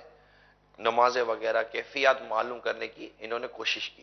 جب ان کو یہ ساری کیفیات کا پتہ چلا کہ آپ صلی اللہ تعالی علیہ وسلم کبھی روزے رکھتے ہیں اور کبھی نہیں رکھتے، رات کا کچھ حصہ سوتے ہیں اور کچھ حصہ نماز پڑھتے ہیں، تو جو کیفیات سنی تو انہوں نے آپس میں باتیں کی اور کہا کہ یہ تو رسول اللہ ہیں صلی اللہ تعالی، ان کا تو ایک مقام، ان کا ایک اپنا مرتبہ ہے، اللہ نے تو ان کے صدقے ان کے اگلوں اور پچھلوں کے گناہ معاف فرما دی۔ پھر انہوں نے آپس میں ایک فیصلہ کیا۔ فیصلہ کیا کیا؟ ایک نے کہا میں کبھی شادی نہیں کروں گا، ایک نے کہا میں ہمیشہ روزہ رکھوں گا، تیسرے نے کہا میں رات کو آرام کے بجائے ہمیشہ قیام کروں گا۔ اب یہ نا کہ میں تو امتی ہوں نا، مجھے کتنی عبادت کرنی چاہیے، مجھے ایک جنت میں ایک مقام پانا ہے، بخشش لینی ہے، بہت ساری ایسی آرزویں ہوتی ہیں نا کہ میں اس طرح کروں گا۔ اب یہ ساری باتیں سرکار مدینہ صلی اللہ تعالی علیہ وآلہ وسلم کو معلوم ہوئی۔ اب سرکار صلی اللہ تعالی علیہ وآلہ وسلم کا اصلاح کرنے کا انداز ملاحظہ ہو کہ سرکار صلی اللہ تعالی وسلم ممبر شریف پر تشریف فرما ہوئے، اللہ کی حمد و ثنا بیان فرمائی اور ارشاد فرمایا چند افراد تو کیا ہو گیا ہے، اب یہ اصلاح ہو رہی ہے، تم نے ایسا کیا، تم کو ایسا نہیں بولنا چاہیے تھا، تم کو ایسا نہیں بولنا چاہیے تھا، ایک تو یہ ہوتا نا، مگر یہاں کیا ہو رہا ہے، چند افراد تو کیا ہو گیا ہے، انہوں نے یہ اور یہ باتیں کی ہیں، لیکن میں تو نماز پڑھتا ہوں اور آرام بھی کرتا ہوں، روزے رکھتا ہوں اور نہیں بھی رکھتا، میں عورتوں سے شادی بھی کرتا ہوں، جس نے میری سنت سے کنارہ کشی کی وہ مجھ سے نہیں۔ یہ اصلاح کا انداز، یعنی اصلاح کا انداز کیسا ہونا چاہیے، اس کو سمجھنے کے لیے سرکار صلی اللہ تعالی وسلم کی پیاری سیرت سے بڑھ کر اور کوئی ہمارے لیے وہ اگزامپل نہیں ہو سکتی، مثال نہیں ہو سکتی۔ تو سرکار صلی اللہ تعالی علیہ وآلہ وسلم کا اصلاح فرمانے کا انداز اتنا احسن اور اتنا پیارا ہوا کرتا تھا۔ ماشاء اللہ عز و جل، نگران شورا کا اپنا ایک انداز اور مددی پھول آپ بیان فرماتے ہیں۔ جی ناظرین، ہمارا اگلا سیگمنٹ الحمدللہ عز و جل اس وقت ہمارے ساتھ دارالفتاء کے مدنی اسلامی بھائی موجود ہیں، اور شرعی احکام سے متعلق ہمارا یہ سیگمنٹ ہے جس میں ہم مختلف احکام روزے سے متعلق، زکوٰۃ سے متعلق اور دیگر اگر آپ کے کوئی مسائل ہیں تو وہ انشاءاللہ ان سے جوابات لیں گے۔ ماشاءاللہ حضور مرحبا سلسلے میں آپ آئے ہیں۔ ابتداً مجھے ایک سوال جو ہے وہ ملا ہے کہ ہمارے ایک اسلامی بھائی ہیں، ان کے کوئی عزیزہ ہیں، ان کا کوئی امتحان تھا، وہ کل روزے کی حالت میں جو ہے وہ امتحان دینے گئیں، اب وہ امتحان دے کر واپس گھر تو آ گئیں، اب ان کی حالت جو ہے نا بہت زیادہ غیر ہو گئی، روزہ تھا ان کا، اب ان کی امی جان نے جو ہے وہ زبردستی ان کا روزہ کھلوا دیا۔ تو یہ والدین بعض اوقات ایسا جو کرتے ہیں، اس حوالے سے کچھ مدنی پھول ارشاد فرمائیے۔ تو ٹھیک ہے، ان کو محبت ہوتی ہے، لگن ہوتی ہے اولاد سے، تو ان کو کیا کرنا چاہیے ایسے موضوع؟ الحمدللہ رب العالمین والصلاة والسلام علی سید الانبیاء والمرسلین، اما بعد فاعوذ باللہ من الشیطان الرجیم، بسم اللہ الرحمن الرحیم۔ کسی بھی عبادت کو باطل کرنا یہ حرام ہے۔ اللہ تبارک و تعالیٰ قرآن مجید میں ارشاد فرماتا ہے وَلَا تُبْطِلُوا أَعْمَالَكُمْ، اپنے اعمال باطل نہ کرو۔ یہ چاہے روزہ ہو، نماز ہو، کوئی بھی عبادت ہے، اس کو باطل کرنے سے منع کیا گیا۔ ایک تو یہ ہے کہ بندہ اس کی طرف آتا نہیں ہے، یہ ایک علیحدہ گناہ ہے، لیکن اگر آتا ہے، اس عبادت کو شروع کر دیتا ہے، تو اب جو ہے وہ اللہ تبارک و تعالیٰ کی بارگاہ سے جو ہے وہ بیچ میں اس کو چھوڑ دینا، توڑ دینا بغیر عذر شرعی کے، یہ ایک بہت بڑا جو ہے وہ گناہ ہے۔ اور اس کو آپ عام مثال کے ذریعے بھی سمجھ سکتے ہیں کہ کوئی کسی بڑے آفیسر کے پاس جا ہی نہیں رہا، اور جائے اور جا کر بیچ میں جو ہے وہ بغیر کچھ کہے اس سے جو ہے وہ منہ پھیر کے واپس آ جائے، تو کس قدر جو ہے وہ بری بات ہے۔ تو عبادت کے باطل کرنے کے اندر یہ پہلو بھی پایا جاتا ہے۔ صحیح۔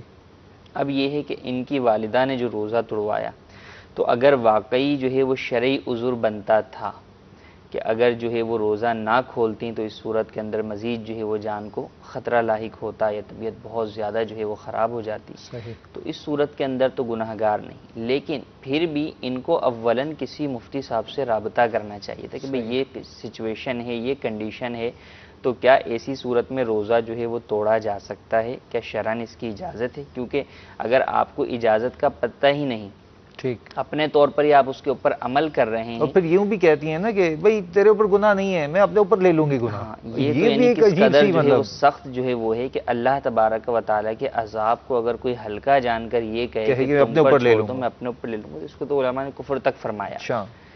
تو اللہ عز و جل کے عذاب کو ہلکا جان کر اگر جو ہے وہ کوئی اس طرح کہے، کیونکہ رب تعالیٰ کے عذاب کو ہلکا جاننا ہی کفر ہے۔ صحیح۔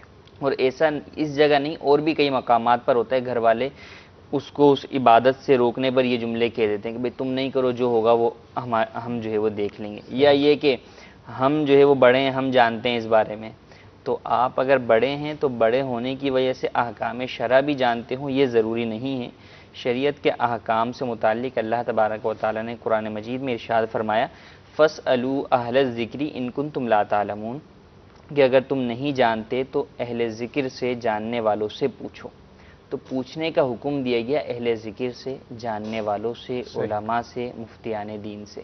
تو اس کے اندر یہ ہے کہ اگر تو انہوں نے بلا عذر شرعی اس طریقے سے جو ہے وہ روزہ توڑوا دیا تو یہ بھی گناہ گار ہوں، اور ان کے اوپر جو ہے وہ قضا بھی لازم ہوگی. اور کفارے کا جو میٹر ہے کہ کفارہ ہوگا یا نہیں، یہ جو ان کی مکمل سچویشن تھی، اس کو یہ دارالفتہ اہل سنت میں فون کر کے تفصیل سے بیان کر دیں تو اس سے پھر متعلقہ جو صورت واضح سامنے آئے گی اس سے متعلق حکم بیان کیا جا سکے گا کہ اس میں کفارہ ہے یا نہیں. لیکن یہاں پہ اس چیز کا خاص جو ہے وہ دیکھنا چاہیے کہ دیکھیں روزہ توڑنے میں کفارہ لازم ہوتا ہے، جو کہ آسان نہیں ہے. 2 مہینے کے مسلسل روزے ہیں، اور یہ سردی کے اندر بھی رکھنا مشکل ہوتا ہے. عام بندہ ایک روٹین کے اندر ہوتا ہے، سارے معاملات ہوتے ہیں. اسی لیے اللہ تبارک و تعالیٰ نے روزہ چھوڑنے کا تو اتنا بڑا جو ہے وہ حکم بیان نہیں کیا کہ اگر کسی نے روزہ چھوڑ دیا تو وہ جو ہے وہ 60 روزے رکھے، لیکن روزہ رکھ لیا اب اگر بلا عذر شرعی توڑے گا تو کفارے میں 60 روزے جو ہے وہ رکھنے ہوں گے. تو اس چیز کا خاص خیال رکھنا والدین کو، بڑوں کو، اساتذہ کو، دوست احباب کو، سب کو ضروری ہے کہ احکام شرع کے اندر، احکام دین کے اندر اپنی جو ہے وہ رائے کو داخل نہ کیا جائے. ایک تو مطلب بعض لوگ اتنے جری ہوتے ہیں، اتنا زبان دراز ہوتے ہیں، بھائی ہم نے اپنے مفتی، یہاں پر ہے ہمارا مفتی، ہم نے اپنے مفتی سے مشورہ کر لیا ہے، یوں مطلب عجیب انداز سے گفتگو کرتے ہیں. حدیث مبارکہ ہے نا کہ نبی کریم صلی اللہ علیہ وسلم نے ارشاد فرمایا کہ اپنے دل سے جو ہے وہ فتویٰ پوچھو. تو وہاں یہ دیکھیں کہ حضور علیہ الصلوۃ والسلام کے مخاطب کون تھے؟ صحابہ تھے، جن کے دل جو ہے وہ علم و عمل سے آراستہ و پیراستہ تھے. تو وہ تو نبی کریم، ان کے دل جو ہے وہ دوسری طرف نہیں جاتے تھے، گناہوں کی طرف نہیں، ان کے تو دل جو ہے وہ ان کو جو ہے وہ نیکی کی طرف جو ہے وہ آمادہ کرتے تھے. ہمارا دل تو ہر دوسرے لمحے کے اوپر گناہ کی دعوت دے رہا ہوتا ہے. بات آتی تھی تو قرآن کی آیت آ جاتی تھی. تو یہاں اس طریقے سے اپنے آپ کو جو ہے وہ مفتی بنانا، اب آپ سمپل دیکھ لیں کہ اگر یعنی یہ کہ پائی جاتی ہے معاشرے میں بات کہ اگر میری گاڑی خراب ہوئی ہے نا تو اس کے لیے تو میں والدہ یا والد سے نہیں پوچھوں گا کہ یہ آج یہ مسنگ کر رہی ہے تو اس کو میں کیا پرابلم ہے، جاؤں گا میکینک کے پاس فوراً جاؤں گا. لیکن مجھے اگر کوئی مسئلہ پیش آتا ہے تو میں جو ہے وہ یا تو پوچھتا ہوں یا بغیر پوچھے ہی مجھے جو ہے بتا دیا جاتا ہے اور میں اس کے اوپر عمل کرنا شروع کر دیتا ہوں. تو دونوں ہی چیزیں غلط ہیں کہ نہ ہی میں خود پوچھوں ایسے سے جو کہ اس کے بتانے کا اہل نہیں ہے، اور نہ ہی کوئی شخص بغیر جو ہے وہ اس کے بتائے. بلکہ اس میں تو یہاں تک فرمایا من افتیٰ بغیر علم فعلیہ لعنۃ اللہ والملائکۃ والناس اجمعین. مفہوم حدیث کا کہ جس شخص نے بغیر علم کے فتویٰ دیا تو اللہ، ملائکہ اور تمام لوگوں کی لعنت اس شخص کے اوپر ہے. تو کس قدر جو ہے وہ کبیرہ گناہ ہے بغیر علم کے فتویٰ دینا. اور پھر اس میں تو گناہ جاریہ کا بھی سلسلہ ہوتا ہے. آپ نے کسی کو ایک مسئلہ غلط بتا دیا، اس نے آگے 10 کو بتا دیا، اب وہ غلط مسئلہ جو ہے پھیل گیا، عام ہو گیا. اور اس وقت ایسی چیزیں ہیں معاشرے کے اندر، آپ دیکھیں کہ اب جب ماشاءاللہ دعوت اسلامی کے ذریعے، مدنی چینل کے ذریعے جو ہے وہ علم دین کی جو اصل تصویر ہے، اصل مسائل ہیں وہ لوگوں کے سامنے آئے تو لوگ کہتے ہیں یہ چیز تو ہم بچپن سے سنتے آ رہے ہیں. وہ یہی ہے کہ وہ غلط مسئلے آپس میں ایک دوسرے سے جو ہے وہ ڈسکس کرتے ہوئے اس کو جو ہے وہ، تو اب وہ ایسے عام ہو گئے کہ جب اس کے مقابلے میں اصل مسئلہ آتا ہے تو اس پہ یقین نہیں آتا، اتنی جلدی ہضم نہیں ہوتا کہ بھائی یہ تو بچپن سے سنتے آ رہے ہیں، 60 سال ہو گئے، آج آپ آگے یہ مسئلہ بتا رہے ہیں. تو بھائی مسئلہ تو پہلے بھی وہی تھا، آپ تک غلط پہنچا تھا. تو اس چیز میں جو ہے بہت خیال رکھنا. ہمارے صاحب کا میسج آیا ہے کہ میں سلسلہ اپنے آفس میں بیٹھ کر سن رہا ہوں. چلیں اچھا، راشد بھائی کا ایک سوال تھا کہ بینک میں رقم جمع کروائی، سال کے بعد وہ ڈبل ہو گئی، مثلا 30,000 جمع کروائی تو اب وہ 60,000 ہو گئی، کیا یہ سود ہے؟ اور ایک اسماعیل بھائی کا سوال ہے کہ روزے کی حالت میں بلغم آیا اور وہ مطلب دوبارہ اندر لے لیا، منہ میں آیا پھر دوبارہ لے لیا، اچھا نزلہ بھی نہیں ہے، ایسی صورت میں بلغم کا کیا حکم ہوگا اور وہ کیا سود ہے یا نہیں ہے؟ بینک کے اندر دیکھیں جو آپ رقم رکھواتے ہیں اس کی رقم کی حیثیت قرض کی سی ہے. قرض کی اگر آپ تعریف کی طرف غور کریں تو قرض یہ ہوتا ہے کہ آپ کسی شخص کو جب وہ پیسے دے دیتے ہیں اب آپ کا اس سے کوئی لینا دینا نہیں ہوتا. اس کو نقصان ہو جائے، اس کو چوری ہو جائے، اس کو جو ہے وہ اس کے اوپر ڈبل منافع ہو جائے، کچھ بھی ہو جائے، آپ کا اس سے تعلق نہیں ہے. آپ نے جتنا پیسہ دیا ہے آپ اتنا ہی واپس لیں گے. یہی حال بینک میں کہ آپ بینک میں پیسہ دیتے ہیں تو بینک میں کچھ بھی ہو جائے آپ کو بینک دینے کا پابند ہے، چاہے بینک لاس میں جائے، پروفٹ میں جائے، کچھ بھی جائے. تو جب یہ رقم قرض ہوئی تو قرض کے اوپر نفع حاصل کرنا سود ہے. نبی کریم صلی اللہ علیہ وسلم نے ارشاد فرمایا کلو قرض جر منفیاتً فہو ربا، ہر وہ قرض جو نفع کھینچ کر لائے وہ سود ہے. اور اس میں یہ بھی عموماً لوگ کہتے ہیں کہ جناب فکس اور ان فکس، یعنی ان فکس ہے، فکس نہیں ہے، بس کچھ بھی دے دیتے ہیں. تو ایسا کہنا بھی جو ہے وہ غلط ہے. چاہے نفع فکس ہو چاہے ان فکس ہو، دونوں صورتوں کے اندر ہی وہ سود ہے، اس سے بچنا لازم ہے. ان پر لازم یہ ہے کہ اولاً تو اپنے اکاؤنٹ کا جو ہے وہ سسٹم چینج کرائیں، سیونگ اکاؤنٹ نہ کروائیں بلکہ جو ہے وہ کرنٹ اکاؤنٹ کھلوائیں.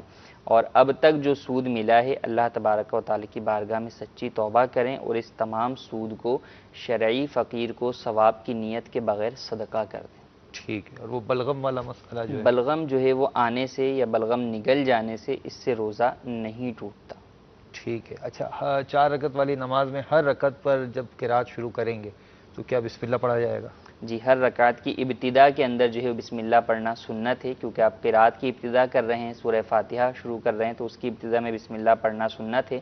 ہاں، سورہ فاتحہ کے بعد جب سورت پر ملاتے ہیں آپ تو اس میں 2 صورتیں ہیں کہ اگر تو آپ کوئی سورت پوری ملا رہے ہیں ابتدا سے تو پھر بسم اللہ پڑھیں گے، اور اگر بیچ میں درمیان سے کہیں پڑھ رہے ہیں کوئی بڑی سورت کا کوئی ایک درمیان کا حصہ پڑھ رہے ہیں تو اب وہاں پر بسم اللہ نہیں پڑھیں گے بلکہ وہاں پر جو ہے وہ سورت کنٹینیو کر آمین جو ہے وہ ختم کہہ کے اور پھر آپ آگے سے وہ الفاظ شروع کریں. ٹھیک ہے. کچھ ناظرین کی کال ہیں. جی جناب، کال لیجئے. کیا کہتے ہیں ناظرین ہم سے؟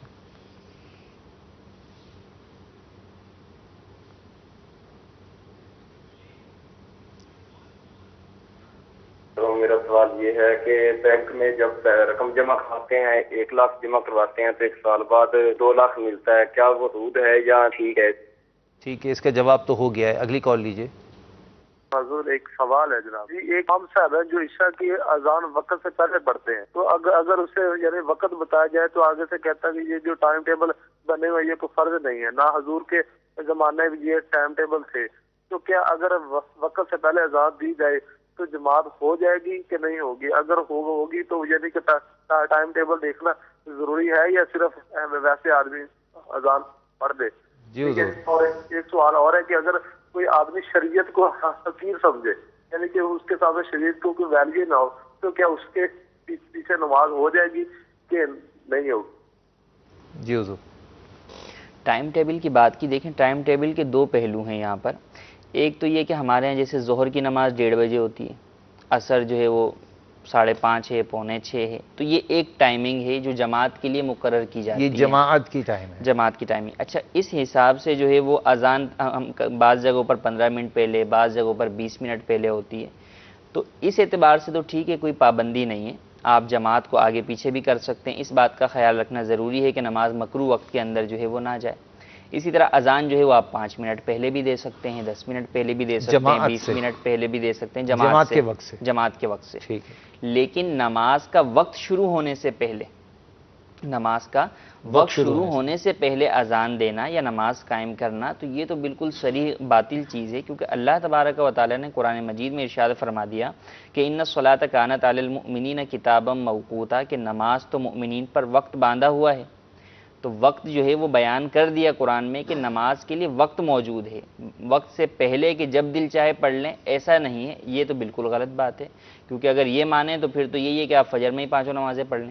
جیسے مثال کے طور پر آج کل عشاء کا، جیسے عشاء کا تذکرہ کیا، اب عشاء کی نماز کا جو وقت شروع ہوتا ہے 8:54 یا کچھ سیکنڈ ہے، تو اگر یہ مثال کے طور پر یہ وقت کا اس کا وقت ہے اور کسی شخص نے جو ہے وہ 8:50 پر اذان دینا شروع کر دی، جیسا اس کا سوال تھا، تو اب اس کو سمجھایا جا رہا ہے، وہ مان بھی نہیں رہا، کہتا ہے اس کا کوئی حقیقت نہیں ہے، سرکار صلی اللہ علیہ وسلم کے دور میں کوئی ٹائم ٹیبل نہیں تھے. پھر اس کے بعد ان کا دوسرا سوال اس کے ساتھ کنیکٹڈ یہ تھا کہ اب وہ اذان تو دے دی گئی، اب اس اذان کے بعد جب نماز پڑھی جائے گی تو وہ نماز ہو جائے گی یا نہیں ہوگی، وہ بتا دیے. دیکھیں، اذان جب وقت سے پہلے دی گئی تو وہ اذان اس نماز کے لیے درست نہ ہوئی. ٹھیک ہے. اب اگر نماز پڑھ لی بعد میں تو نماز اگر وقت کے اندر واقع ہوئی ہے، جماعت واقع ہوئی ہے تو نماز تو ہو جائے گی، لیکن اذان جو سنت مؤکدہ ہے، شعار اسلام ہے، اس کے وقت میں نہ دینے کا مطلب یہ کہ دی نہیں. جب دی نہیں تو اس کے ترک کی وجہ سے گناہگار ہوگا. اور جو ٹائمنگ کی بات ہے تو نبی کریم صلی اللہ علیہ وسلم کے زمانے میں ٹائمنگ اگرچہ نہیں تھی اس طرح کہ 8:54 پہ، مگر وہاں پر اصول بیان کیے ہوئے تھے، انہی اصولوں کی روشنی کے اندر جیسے فرمایا کہ صبح صادق کے وقت جو ہے وہ فجر کا وقت شروع ہو جاتا ہے، ٹھیک ہے، اور اس کی تعریف بیان کی کہ سفید ڈورا جو ہے، سفید ڈورا۔ اب چونکہ عوام کو یہ ساری باتیں معلوم نہیں ہیں، اچھا اب آپ اگر افق کے اوپر دیکھنے جائیں تو آپ کو سمجھ بھی نہیں آئے گا کہ سفید ڈورا کون سا ہے۔ بلڈنگ والے جو ہے وہ شہر ہیں تو آپ کو کچھ ویسے ہی نظر نہیں آئے گا، کہاں سورج کب ڈوب رہا ہے، کہاں جو ہے وہ نکل رہا ہے، کس وقت نکل رہا ہے۔ تو اس کے لیے توقیت دان علماء نے اس کی مکمل ٹائمنگ جو ہے وہ علم توقیت کے ذریعے سے مرتب کی ہے۔ تو وہ اصل میں ٹائمنگ بتا رہی یہی ہے کہ بھئی صبح صادق ہو گئی، ٹھیک، وہ ٹائمنگ آپ کو یہ نہیں بتا رہی کہ نماز ہو گئی، وہ یہی کہہ رہی ہے کہ بھئی صبح صادق ہو گئی، جب صبح صادق ہو گئی تو فجر کا وقت شروع ہو گیا۔ صحیح، ماشاءاللہ۔ اور جہاں تک تحقیر دین کی بات ہے تو اگر واقعی کوئی شخص جو ہے وہ علم دین کو، شریعت کی تحقیر کرتا ہے تو یہ تو صریح کفر ہے، اس کے پیچھے تو نماز ہو ہی نہیں سکتی۔ ٹھیک ہے، اگلی کال لیجیے جی۔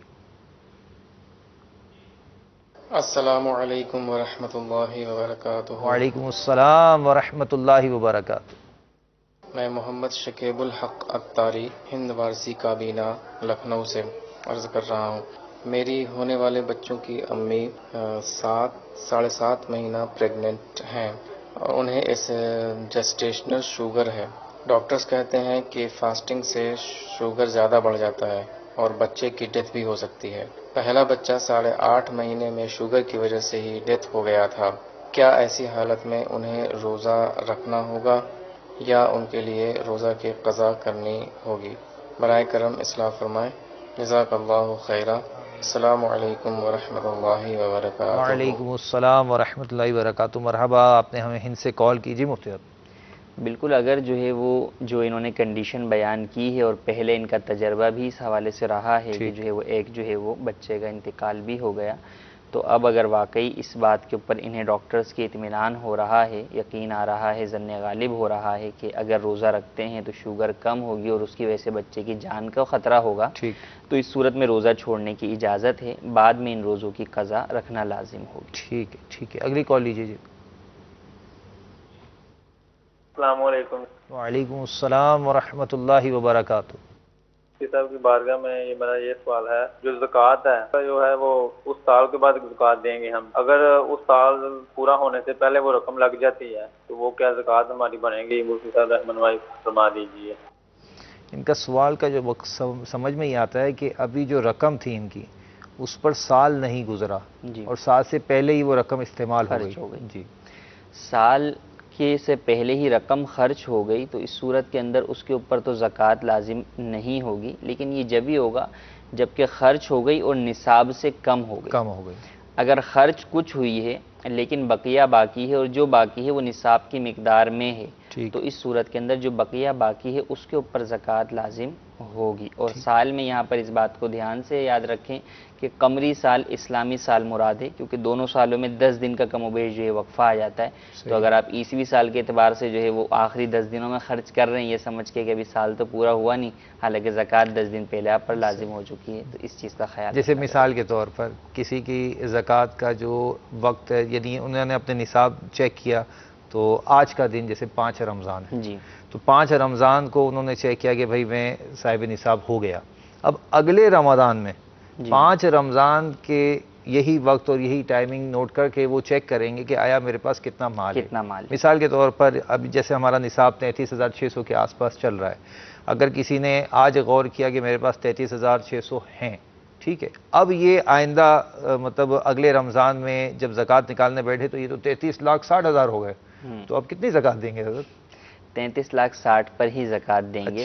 اس میں لوگ جو ہے وہ کنفیوژن کا شکار ہو جاتے ہیں کہ بھئی وہ تو کچھ مال کو تو 2 مہینے ہوئے ہیں، کچھ کو 6 مہینے ہوئے ہیں، کچھ کو جو ہے 5 مہینے ہوئے ہیں، کچھ کو 8 مہینے ہوئے ہیں، کچھ 2 دن پہلے ہی آیا میرے پاس۔ اصل میں ہمارے یہاں کیا ہے کہ کم ہوتا ہے نا تو وہ فوراً پوچھتے ہیں کہ کم ہو گیا اب کیا کروں، کم کر لوں، زیادہ ہوتا ہے نا تو اپنی طرف سے خود ہی وہ ایزیوم کر لیتے ہیں۔ اس میں اصل مسئلہ یہ ہے کہ ابتدائے سال میں اور انتہائی سال میں آپ کے پاس نصاب کی مقدار میں مال موجود ہو اور درمیانے سال میں مال زیرو نہ ہوا ہو، ٹھیک ہے، بالکل ہی ختم نہ ہوا ہو، کچھ نہ کچھ باقی ہو، اگرچہ نصاب سے کم ہو گیا ہو، صحیح، مثلا آج 33,600 ہے، اب عید کے جو ہے وہ اس سے اخراجات کر لیا آپ نے زیادہ اور اب آپ کے پاس رقم بچ گئی 10,000 روپے، صحیح، اور پھر جو ہے وہ ربیع الاول کے اندر پھر جو ہے وہ آپ کے پاس کہیں سے 5 لاکھ روپے آ گئے، صحیح، پھر جو ہے وہ آگے جا کے جمادی الثانی کے اندر جو ہے وہ پھر خرچ ہو گئے پیسے، مگر کچھ نہ کچھ باقی رہے، 5,000 باقی رہے۔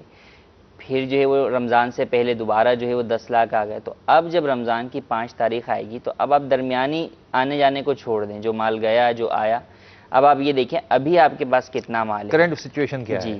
جی، اگر ابھی جو مال ہے وہ نصاب سے کم ہے تو ٹھیک ہے، زکوٰۃ نہیں ہے، لیکن اگر وہ نصاب کی مقدار میں ہے بلکہ اس سے کہیں زیادہ ہے تو ٹوٹل مال پر زکوٰۃ ہوگی، اگرچہ کچھ مال کو چند مہینے ہوئے ہوں گے، کچھ مال کو چند دن ہی ہوئے ہوں گے، کل مال کے اوپر زکوٰۃ لازم ہوگی۔ ٹھیک ہے جی، اگلی کال بھی لیجیے۔ نماز کے بارے میں پوچھنا چاہ رہا ہوں، یہ بندہ جب رکوع میں جاتا ہے تو اس وقت کیا پڑھنا چاہیے؟ بندہ جب سجدے میں جاتا ہے تو کیا پڑھنا چاہیے ہمیں؟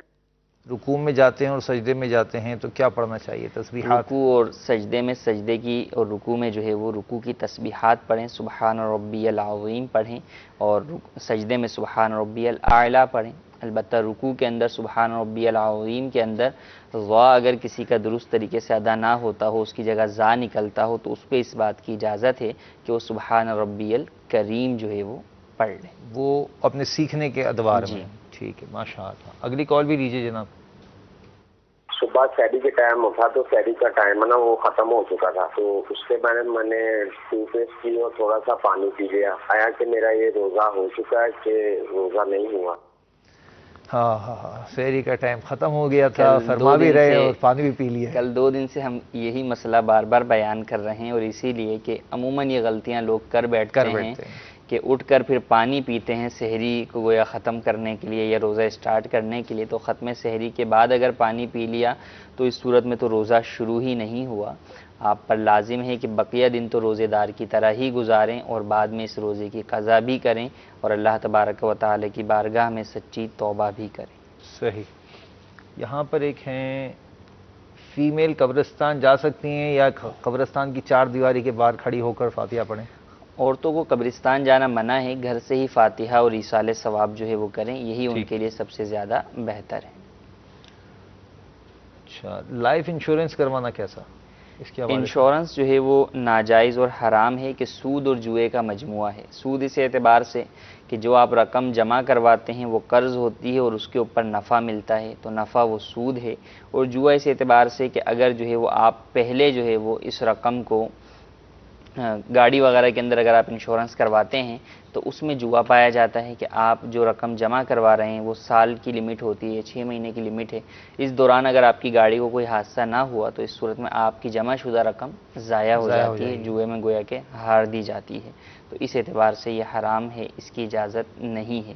اس میں بھی یہاں یہی حکم ہے کہ اگر کسی نے ایسا کروا لیا ہے تو اولاً تو پالیسی کو ختم کروائیں، توبہ کریں اللہ تبارک و تعالی کی بارگاہ میں سچی، اور جو بھی اضافی رقم ان کو حاصل ہو وہاں سے وہ تمام کی تمام سود کی رقم ہے، شرعی فقیر کو ثواب کی نیت کے بغیر صدقہ کر دیں۔ ہاں، جو رقم انہوں نے جمع کروائی ہے وہ انہی کی رقم ہے، وہ حلال ہے، وہ استعمال کر سکتے ہیں۔ ٹھیک ہے۔ کشمیر کوٹلی سے ایک اسلامی بہن نے میسج کیا ہمیں کہ میں اعتکاف کرنا چاہتی ہوں اور اس میں مجھے کیا پڑھنا چاہیے وظیفہ؟ اعتکاف جو ہے وہ خود ایک عبادت ہے، اس کے اندر اگر کوئی شخص کچھ نہ بھی پڑھے تو بھی جو ہے وہ معتکف کا مسجد میں رہنا یا معتکفہ کا مسجد بیت میں رہنا، اس سے اس کو ثواب ملتا ہے، لیکن خاموشی نہیں اختیار کرنی چاہیے بلکہ ذکر و اذکار، تلاوت قرآن کریم، تفسیر، ترجمہ اور دیگر اذکار جو ہیں وہ ان کی جو ہے وہ کثرت سے تلاوت کریں، درود پاک کی جو ہے وہ تلاوت کریں۔ تو اس کا پورا جو ہے وہ ایک جدول اگر بنا لیں گے اعتکاف کا کہ میں نے اعتکاف کے 10 دن کس طرح گزارنے، صبح میں نے کس ٹائم سے کس وقت تک کیا کرنا ہے، کس وقت سے کس وقت، ورنہ یہ ہوتا ہے کہ جو صبح سوئے تو 12 بجے اٹھے، پھر کچھ پڑھ لیا اور ظہر کے بعد پھر سو گئے، پھر عصر سے کچھ دیر پہلے اٹھے، تو یہ پورا نیند میں ہی جو ہے وہ اعتکاف کا جدول چل رہا ہوتا ہے۔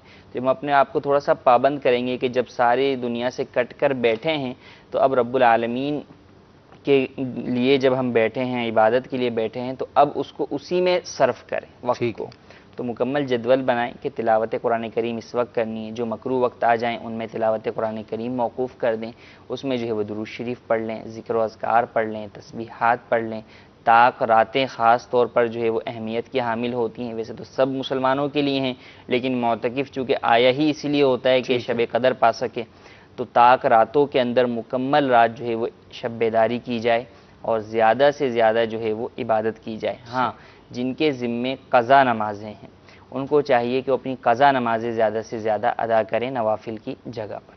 ٹھیک ہے، اس میں آپ نے ایک لفظ ارشاد فرمایا، جیسے مرد جو ہے وہ مسجد کے اندر آتے ہیں اور عورت جو ہے مسجد بیت کے، جی، مسجد بیت کی تھوڑی سی اگر تعریف ہو جائے۔ مسجد بیت، عورت چونکہ مسجد کے اندر اعتکاف نہیں کرتی، عورت کے لیے گھر کے اندر ایک وہ جگہ جہاں پر وہ نماز پڑھتی ہے، اس نے کوئی مختص کی ہوئی ہے جگہ کہ وہاں پر وہ نماز پڑھتی ہے تو وہ اس کی مسجد بیت ہے۔ اور اگر مختص نہیں کی ہوئی تو اعتکاف سے پہلے، جیسے ابھی دن ہے، ارادہ ہے کہ میں نے اعتکاف کرنا ہے، تو اب مختص کر لے کہ بھئی فلاں کمرے کے اندر اور فلاں اتنے حصے کے اندر میں جو ہے وہ نماز پڑھتی ہوں اور اب پڑھنا بھی شروع کر دیں، تو اب یہ اس کی مسجد بیت ہو گئی۔ اب گویا اس کے لیے یہ مسجد بیت ہے، مرد کے لیے مسجد ہے۔ جس طرح مرد مسجد سے باہر نکلے گا بغیر کسی وجہ کے تو اعتکاف ٹوٹ جائے گا، اسی طرح یہ بھی اگر مسجد بیت سے باہر بغیر کسی شرعی عذر کے قدم نکالے گی تو اس کا اعتکاف ٹوٹ جائے گا۔ تو اس چیز کا جو ہے وہ خیال رکھنا ضروری، اور ویسے بھی کوئی ایک گھر کے اندر اس طرح کا کمرہ یا مقام ہونا چاہیے جو کہ پاک صاف ہو، جہاں پر جو ہے وہ تلاوت قرآن کریم کی جائے، جہاں پر جو ہے وہ نماز پڑھیں، خواتین اپنی نمازیں ادا کریں، مرد بھی گھر پہ آ کر نوافل پڑھیں، سنتیں پڑھیں، تو اس طرح کا گھر میں ایک مقام جو ہے وہ ہر گھر کے اندر ہونا چاہیے۔ صحیح۔ ایک سوال یہاں پر اسلامی بہن کی طرف سے ہے کہ اسلامی بہنیں جیسے اذان فجر ہوئی اب فوراً نماز پڑھ لیتی ہیں، پھر ایسا بھی ہوتا ہے کہ ایک جگہ کی اذان ختم ہوئی تو یہ نماز پڑھ لی انہوں نے، اب دوسری جگہ کی اذان شروع ہو گئی، تو ان کے لیے کیا حکم ہے؟ وقت فجر شروع ہونے کے بعد جو نماز پڑھی گئی وہ تو ہو گئی۔ خواتین کے لیے فجر کی نماز کے علاوہ بقیہ نمازوں میں تو یہ مستحب ہے کہ مردوں کی جماعت کا انتظار کریں، جب مردوں کی جماعت ہو جائے تو پھر اپنی نماز ادا کریں، اور فجر کے اندر اندھیرے میں نماز پڑھنا ان کے لیے مستحب ہے۔ تو اگر ایک جو ہے وہ قریبی مسجد اہل سنت کی مسجد کی جو ہے وہ نماز کی اذان ہو گئی تو اب اس کے بعد اگر یہ اپنی شروع کر دیتی ہیں نماز تو اس میں کوئی حرج نہیں ہے، اگرچہ دیگر اذانیں ہو رہی ہوں تو اپنی جب نماز مکمل کر سکتی ہیں۔ اچھا، اس میں جیسے ان کا شروع وقت میں نماز پڑھنا افضل آپ نے فرمایا، تو اب ہمارے یہاں یہ تو ابھی رمضان کا مہینہ ہے، رمضان کے علاوہ اذانیں تاخیر سے ہوتی ہیں، اب بعض اسلامی بہنیں ماشاءاللہ تہجد گزار ہوتی ہیں، اب انہوں نے تہجد پڑھنے کے بعد نماز فجر کا وقت شروع ہو گیا اور کہیں سے اذان کی آواز نہ آئی، چونکہ اذان آدھے گھنٹے بعد پونے گھنٹے بعد کہیں ہوتی ہیں، اور انہوں نے نماز وقت شروع ہوتے ہی پڑھ لی، تو ان کی نماز کا کیا حکم ہوگا؟ نماز تو ہو جائے گی، وقت شروع ہونے کے بعد نماز پڑھیں گی تو نماز تو ہو جائے گی۔ ٹھیک ہے، ٹھیک ہے، اگلی کال لیجیے جی۔ سر دو مسئلے پوچھنے، ایک سر یہ معاملہ ہے کہ ایک دوست سے میں نے 2 سال کے لیے سونا لیا تھا کا، اور میں نے بولا تھا کہ 2 سال بعد جو اس کی قیمت ہوگی اس میں آپ کو میں بتا دوں گا۔ اب اگر وہ دوست کہہ رہے کہ مجھے ریٹ ڈاؤن ہو گئی ہیں تو آپ مجھے پلس دے دیں تو وہ سود ہو جائے گا؟ 2 سال کے ادھار پر سونا لیا تھا اور کہا تھا کہ اس کی رقم 2 سال بعد دوں گا، یہ معاہدہ کرنا ہی حرام تھا، اس کی اسلام میں اجازت نہیں ہے، کیونکہ جب آپ کسی سے کوئی قرض لیتے ہیں تو اس کے مثل کی ادائیگی لازم ہوتی ہے۔ ٹھیک، سونا لیا تھا 1 تولہ تو اتنا ہی سونا واپس کرنا ضروری تھا، یہ طے کرنا کہ جتنا اس وقت ریٹ ہوگا یہ جو ہے وہ درست نہیں ہے۔ تو جو آپ نے طے کیا تھا وہ بھی سود ہی تھا کہ اگر ریٹ بڑھ جاتا تو جو آپ اضافی ریٹ دیتے تو یہ سود ہوتا۔ ہاں، سونا دیا تھا تو سونا جو ہے وہ، اب یہ بھی ہوتا ہے کہ قرض مانگا تو کہا کہ بھئی میرے پاس تو سونا ہے، میں اس سونے کو بیچ کے آپ کو رقم دے دیتا ہوں، لیکن کل کو میں ابھی جتنا سونا بیچ رہا ہوں نا آپ مجھے اتنا ہی سونا واپس کیجیے گا۔ دی رقم ہے، دیا سونا نہیں ہے، لیکن بیچ کے سونا دیا ہے، تو آپ نے جب رقم دی ہے تو سامنے والا واپس بھی رقم ہی کرے گا۔ اس سے یہ کہنا کہ میں نے سونا بیچ کر دی تھی لہذا تم مجھے سونا بنوا کر دو، یہ جو ہے وہ سود کے اندر آ جائے گا، اس کی اجازت نہیں ہے۔ اب بھی ان کے لیے یہی حکم ہے کہ توبہ کریں اور جتنا سونا لیا تھا اتنا ہی سونا ہی انہیں واپس کر دیں۔ ٹھیک، اگلی کال لیجیے۔ یہ سرکار وہ نا ایک مسئلہ پوچھنا تھا، وہ نا عورت ہے 6 ماہ کا بچہ، وہ روزہ رکھ سکتی ہے کہ نہیں رکھ سکتی؟ آیا کہ وہ بچے کو دودھ پلا رہی ہے، روزہ رکھ کے بچے کو دودھ پلا سکتی ہے؟ اس کے بارے میں انفارمیشن لینی تھی سر۔ روزہ رکھ کے بچے کو دودھ پلا سکتی ہے جبکہ اس کا بچہ 6 ماہ کا ہے کیا؟ بالکل، روزے کی حالت کے اندر بھی عورت دودھ پلا سکتی ہے اور اس سے روزہ نہیں فاسد ہوتا، روزہ اپنی جگہ برقرار رہتا ہے۔ ہاں، اس میں یہ اجازت ہے شرعاً کہ اگر کوئی عورت جو ہے وہ دودھ پلانے والی ہے اور اگر وہ روزہ رکھے گی تو اسے اس بات کا خطرہ ہے کہ روزے کی وجہ سے اس کی اپنی جان کو خطرہ ہوگا یا بچے کی جان کو خطرہ ہوگا، تو اس صورت کے اندر اسے جو ہے وہ روزہ چھوڑنے کی اجازت ہے اور بعد میں روزہ قضا کرنا اس پر لازم ہوگا۔ لیکن اگر عام حالت ہے، ایسی کوئی خطرے کی بات نہیں ہے، تو پھر اس صورت کے اندر وہ روزہ رکھے۔ ٹھیک، اگلی کال لیجیے۔ میرا نام فرق جمیل ہے اور میں ایران کے شہر اصفہان سے بات کر رہا ہوں۔ میرا ایک چھوٹا سا مسئلہ ہے، وہ مجھے بتا دیجیے کہ اگر روزہ رکھنے سے جب روزے کے دوران ہم سو جاتے ہیں اور جب اٹھتے ہیں اس کے دوران اگر دانتوں سے خون نکل آئے اور وہ کرولی کرنے سے ختم تو ہو جاتا ہے، اس سے کیا روزہ ٹوٹ جاتا ہے یا نہیں ٹوٹ جاتا؟ برائے مہربانی میری مدد کریں اور میرا یہ مسئلہ ہے، اس میں کچھ روشنی ڈالے اور مجھے اس کا جواب ضرور دیں پلیز۔ ماشاء اللہ، اصفہان سے آپ سے کال کیے، مرحبا کہتے ہیں۔ حضور روزے رکھ لیا اور جب اٹھے تو منہ میں جو ہے وہ خون جی دیکھیں، دانتوں سے خون نکلنے سے تو روزہ نہیں ٹوٹتا، وہ خون جو ہے وہ حلق سے نیچے اترے اور اس کا ذائقہ محسوس ہو، ٹھیک، تو اس صورت کے اندر جو ہے وہ روزہ ٹوٹتا ہے۔ لہٰذا اگر ان کو حلق میں ذائقہ محسوس نہیں ہوا، ابھی منہ میں ہی تھا اور انہوں نے اچھی طریقے سے کلی کر کے تھوک دیا، تو اس صورت میں تو روزہ نہیں ٹوٹا۔ لیکن اگر حلق میں ذائقہ محسوس ہوا کچھ کہ سوتے میں ہی جو ہے وہ چلا گیا، تو اس صورت کے اندر بھی روزہ ٹوٹ جائے گا۔ اگر سونے کی حالت میں بھی خون دانتوں سے نکل کر حلق سے نیچے اتر گیا اور ذائقہ محسوس ہوا تو روزہ ٹوٹ جائے گا اور اس روزے کی قضا لازم ہوگی، لیکن بقیہ دن روزے دار کی طرح ہی گزارنا واجب ہوگا۔ ٹھیک ہے، اگلی کال لیجیے۔ السلام علیکم ورحمۃ اللہ وبرکاتہ۔ وعلیکم السلام ورحمۃ اللہ وبرکاتہ۔ مجھے یہ جاننا تھا کہ رمضان المبارک کے مہینے میں کسی پیر و مرشد کے نام سے نیاز کر سکتے ہیں کہ نہیں؟ جی حضور، ماہ مبارک کے اندر جو ہے وہ نیاز کرنا، جیسے محرم میں جو ہے مشہور ہے کہ امام حسین رضی اللہ تعالیٰ عنہ کی نیاز کے علاوہ کوئی اور نیاز نہیں کرتے، تو اسی طریقے سے یہاں پہ بھی شاید کچھ اس طرح کا کانسیپٹ ہے کہ یہاں تو بس سحری افطاری ہے تو نیاز جو ہے وہ کون سی، تو ایسا بالکل غلط ہے۔ آپ جو ہے وہ سال کے ہر مہینے اور ہر دن میں کسی کی بھی فاتحہ ایصال ثواب کر سکتے ہیں، بالکل اس میں کوئی حرج نہیں۔ صحیح، بس یوں ہے کہ آپ جب سحری کریں تو کسی بزرگ کے نام کی فاتحہ کر لیں، جب افطار کریں تو پھر کسی بزرگ کی نام کی اور فاتحہ جو بھی عبادات کریں، تلاوت قرآن کریم کریں، کریں، روزہ رکھ رہے ہیں، اس کا ثواب ایصال کر سکتے ہیں، تراویح پڑھ رہے ہیں اس کا ثواب ایصال کر سکتے ہیں، صدقہ و خیرات کر رہے ہیں اس کا ثواب ایصال کر سکتے ہیں۔ ابھی جو 2 دن پہلے سیدہ فاطمہ الزہرا رضی اللہ تعالیٰ عنہا کا جو ہے وہ یوم وصال گزرا، اس میں بھی ہم نے یہی ترغیب دلائی تھی کہ آپ جو ہے وہ ایصال ثواب کریں، تو بالکل کر سکتے ہیں۔ آگے آنے والے دنوں کے اندر اصحاب بدر جو ہے وہ آنے والے ہیں، تو ہم نے ابھی تاریخ بتائی نہیں ہے، انشاءاللہ ان سے تاریخ پوچھی، آج ہمارا سوال یہی ہے۔ آج ہم نے سوال دیا ہے کہ غزوہ بدر جو ہے وہ کون سی تاریخ کو ہوا، تو وہ ہمارا سوال ہے۔ جواب بھی آیا ہے، انشاءاللہ لیتے ہیں جواب بھی۔ ابھی پہلے ہمارے شرعی احکام سے حوالے سے سوالات دیجیے۔ میرا مسئلہ یہ ہے کہ دونوں آنکھوں میں ڈراپ ڈالنے ہیں، یعنی کہ دوائی ڈالنی ہے، پر روزہ ٹوٹ جاتا ہے، اور اگر ساتھ ٹیوب جو ہوتی ہے کریم وہ بھی آنکھوں میں ڈالنی ہے، تو کیا کریم ڈالنے سے روزہ ٹوٹ جائے گا یا نہیں ٹوٹے گا، یہ پوچھنا ہے۔ جی حضور، حالت روزہ میں آنکھ میں ڈراپ ڈالنے سے یا دوا ڈالنے سے روزہ ٹوٹ جائے گا، لہٰذا روزے کی حالت میں نہ ڈالیں، بلکہ روزے کے بعد افطاری کے بعد جو ہے وہ دوا یا ٹیوب وغیرہ جو ہے وہ آنکھ میں ڈالیں۔ ٹھیک ہے، اگلی کال لیجیے۔ السلام علیکم۔ وعلیکم السلام ورحمۃ اللہ وبرکاتہ۔ میرا نام بشیر اختاری ہے، میں انڈیا سے بات کر رہا ہوں۔ میرا سوال یہ ہے کہ پینٹ پہ اور ٹی شرٹ پہ نماز ہوتی ہے؟ ٹی شرٹ پہ نماز ہوتی ہے، پینٹ اور ٹی شرٹ کے اندر نماز۔ لیکن سب سے پہلے تو اس بات کو ذہن میں رکھیں کہ آپ جب نماز پڑھ رہے ہیں تو نماز پڑھنے کے لیے اللہ تبارک و تعالیٰ کی بارگاہ میں جا رہے ہیں، صحیح، اور رب کی بارگاہ سے معزز ترین بارگاہ کوئی بھی نہیں ہو سکتی۔ بے شک، تو ہمیں اس بارگاہ کے لائق جو ہے وہ لباس اور انداز اختیار کر کے اس بارگاہ میں حاضر ہونا چاہیے۔ اس میں شرعی اعتبار سے حکم یہ ہے کہ اگر تو پینٹ کے حوالے سے آپ بات کریں تو ٹائٹ جو پینٹس ہیں جن کے اندر اعضائے ستر کا شیپ ظاہر ہوتا ہے وہ پہننا نماز کے علاوہ بھی ناجائز و گناہ ہے، اور رمضان اور نماز کے اندر بھی جو ہے پہننا ناجائز و گناہ ہے۔ اور اگر کوئی اس طرح کا ٹائٹ لباس پہنا ہوا ہے تو اس کے ستر کی طرف نگاہ کرنا، ستر کے شیپ کی طرف، وہ بھی جائز نہیں ہے۔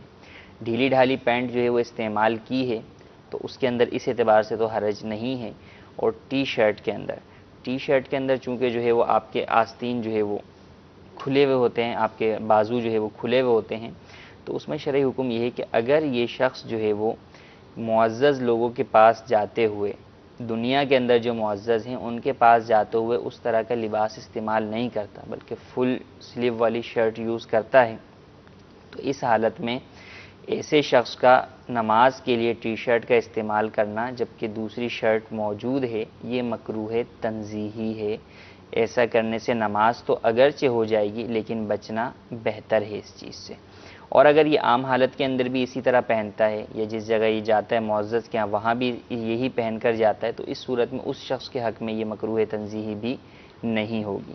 لیکن خیال اس اعتبار سے رکھنا چاہیے کہ جس طرح ہم جہاں جاتے ہیں وہاں اس موقع اور مناسبت کے اعتبار سے ہم وہ چیزیں فالو کرتے ہیں، لباس پہنتے ہیں، تھوڑا تیار ہوتے ہیں، تھوڑا اپنے آپ کو پریپیئر کرتے ہیں۔ تو اسی طرح جب ہم اللہ تبارک و تعالیٰ کی بارگاہ میں جا رہے ہیں اور جہاں سے سب کچھ ملنا ہے، آپ کہیں اور جا رہے ہوں گے تو وہاں تو شاید کچھ ملے اور وہ جو ملے وہ بھی رب کا ہی عطیہ ہے، تو جہاں سے سب کچھ ملنا ہے تو وہاں رب تعالیٰ کو راضی کرنے کے لیے ہمیں اسلامی لباس ہی جو ہے وہ استعمال کرنا چاہیے۔ اسلامی لباس استعمال کریں، سر کو بھی جو ہے وہ ڈھانپیں، بہت ہی اچھی بات ہو کہ امام شریف سے ڈھانپیں تو اس سے جو ہے وہ آپ کی نماز کا ثواب جو ہے وہ بڑھ جاتا ہے۔ تو اس بات کا خیال رکھتے ہوئے جائیں۔ یہ بھی دیکھا گیا اب جیسے ماہ رمضان ہے تو لوگ جو ہے وہ عبادتوں کی طرف مائل ہیں، ماشاءاللہ مساجد جو ہے وہ بھری ہوئی نظر آ رہی ہیں، لیکن کئی ایسے لوگ نظر آتے ہیں کہ کام پہ سے آ رہے ہیں، ان کے کپڑے میلے کچیلے ہیں اور عجیب کیفیت سی ہے کہ اگر آپ انہیں دیکھیں تو ایک وہ ہوتا ہے کہ یار یہ کس طریقے سے مسجد میں آ گئے ہیں۔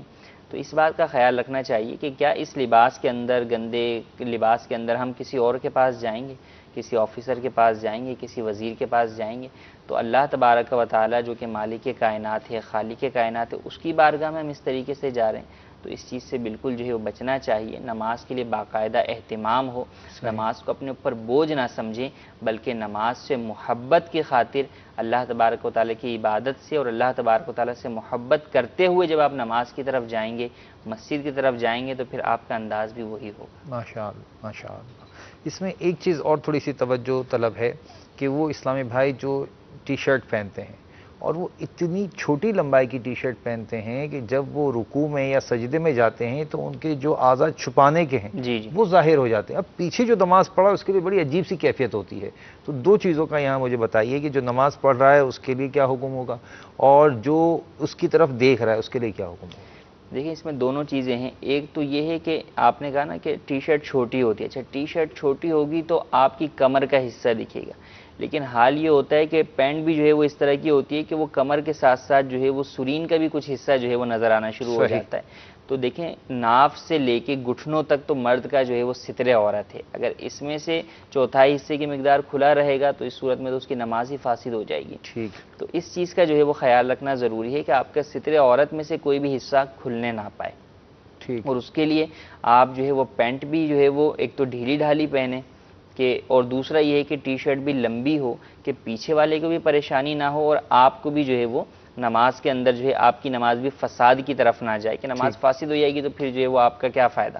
ٹھیک، اور جہاں تک پیچھے والے کا تعلق ہے تو اگر سامنے والے کی کوئی اس طرح کی صورتحال ہے تو اس کے لیے پھر یہی حکم ہو کہ وہ اپنی آنکھیں بند کر لے اور بند کر کے اپنی نماز کو مکمل کر لے، اور اگر پاسبل ہو تو نماز کے بعد جو ہے وہ اس کو نیکی کی دعوت دیتے ہوئے، گناہ سے بچاتے ہوئے اس کو مسئلے سے بھی جو ہے وہ آگاہ کر دے۔ ٹی شرٹ کے اندر ایک اور چیز کہ تصاویر والی ٹی شرٹ پہن کے نماز پڑھتے ہیں، تو تصویر والا کپڑا پہن کر نماز پڑھیں گے تو نماز مکروہ تحریمی، ناجائز و گناہ ہوگی۔ وہ یہ کہتے ہیں کہ وہ تو پیچھے تصویر سامنے نہیں ہے جی، اور ایسی نماز جو ہے واجب الادا ہوگی۔ پیچھے والی میں تو خطرہ پیچھے والے کی بھی نماز کا بن جاتا ہے، تو تصویر والا کپڑا پہن کر نماز پڑھنا، چاہے وہ تصویر آگے ہو، پیچھے ہو یا آپ کی پینٹ پر ہی ہو، تو اگر تصویر بنی ہوئی ہے، جاندار کی تصویر ہے تو اس سے نماز مکروہ تحریمی ہو جائے گی، لہذا اس بات کا خیال کریں۔ بس صرف اتنا سوچ لیں کہ جب آپ مسجد کی طرف جا رہے ہیں اور نماز کی طرف جا رہے ہیں، آپ کوئی جو ہے وہ اپنے اوپر فرض جو عائد ہے اس کی ادائیگی تو ایک الگ ہے، یعنی بوجھ سمجھ کے نہ جائیں بلکہ رب تعالیٰ سے محبت کی خاطر جب جائیں گے نا، کہ جب بندے کو جس سے محبت ہوتی ہے اس سے ملنے کے لیے کس طرح جاتا ہے، تو رب سے محبت کے لیے، رب سے محبت کرتے ہوئے اس کی بارگاہ میں، یعنی اس نے آپ کو توفیق دے دی کہ میری بارگاہ میں آ جاؤ، اس سے بڑھ کر اور کیا بات ہے.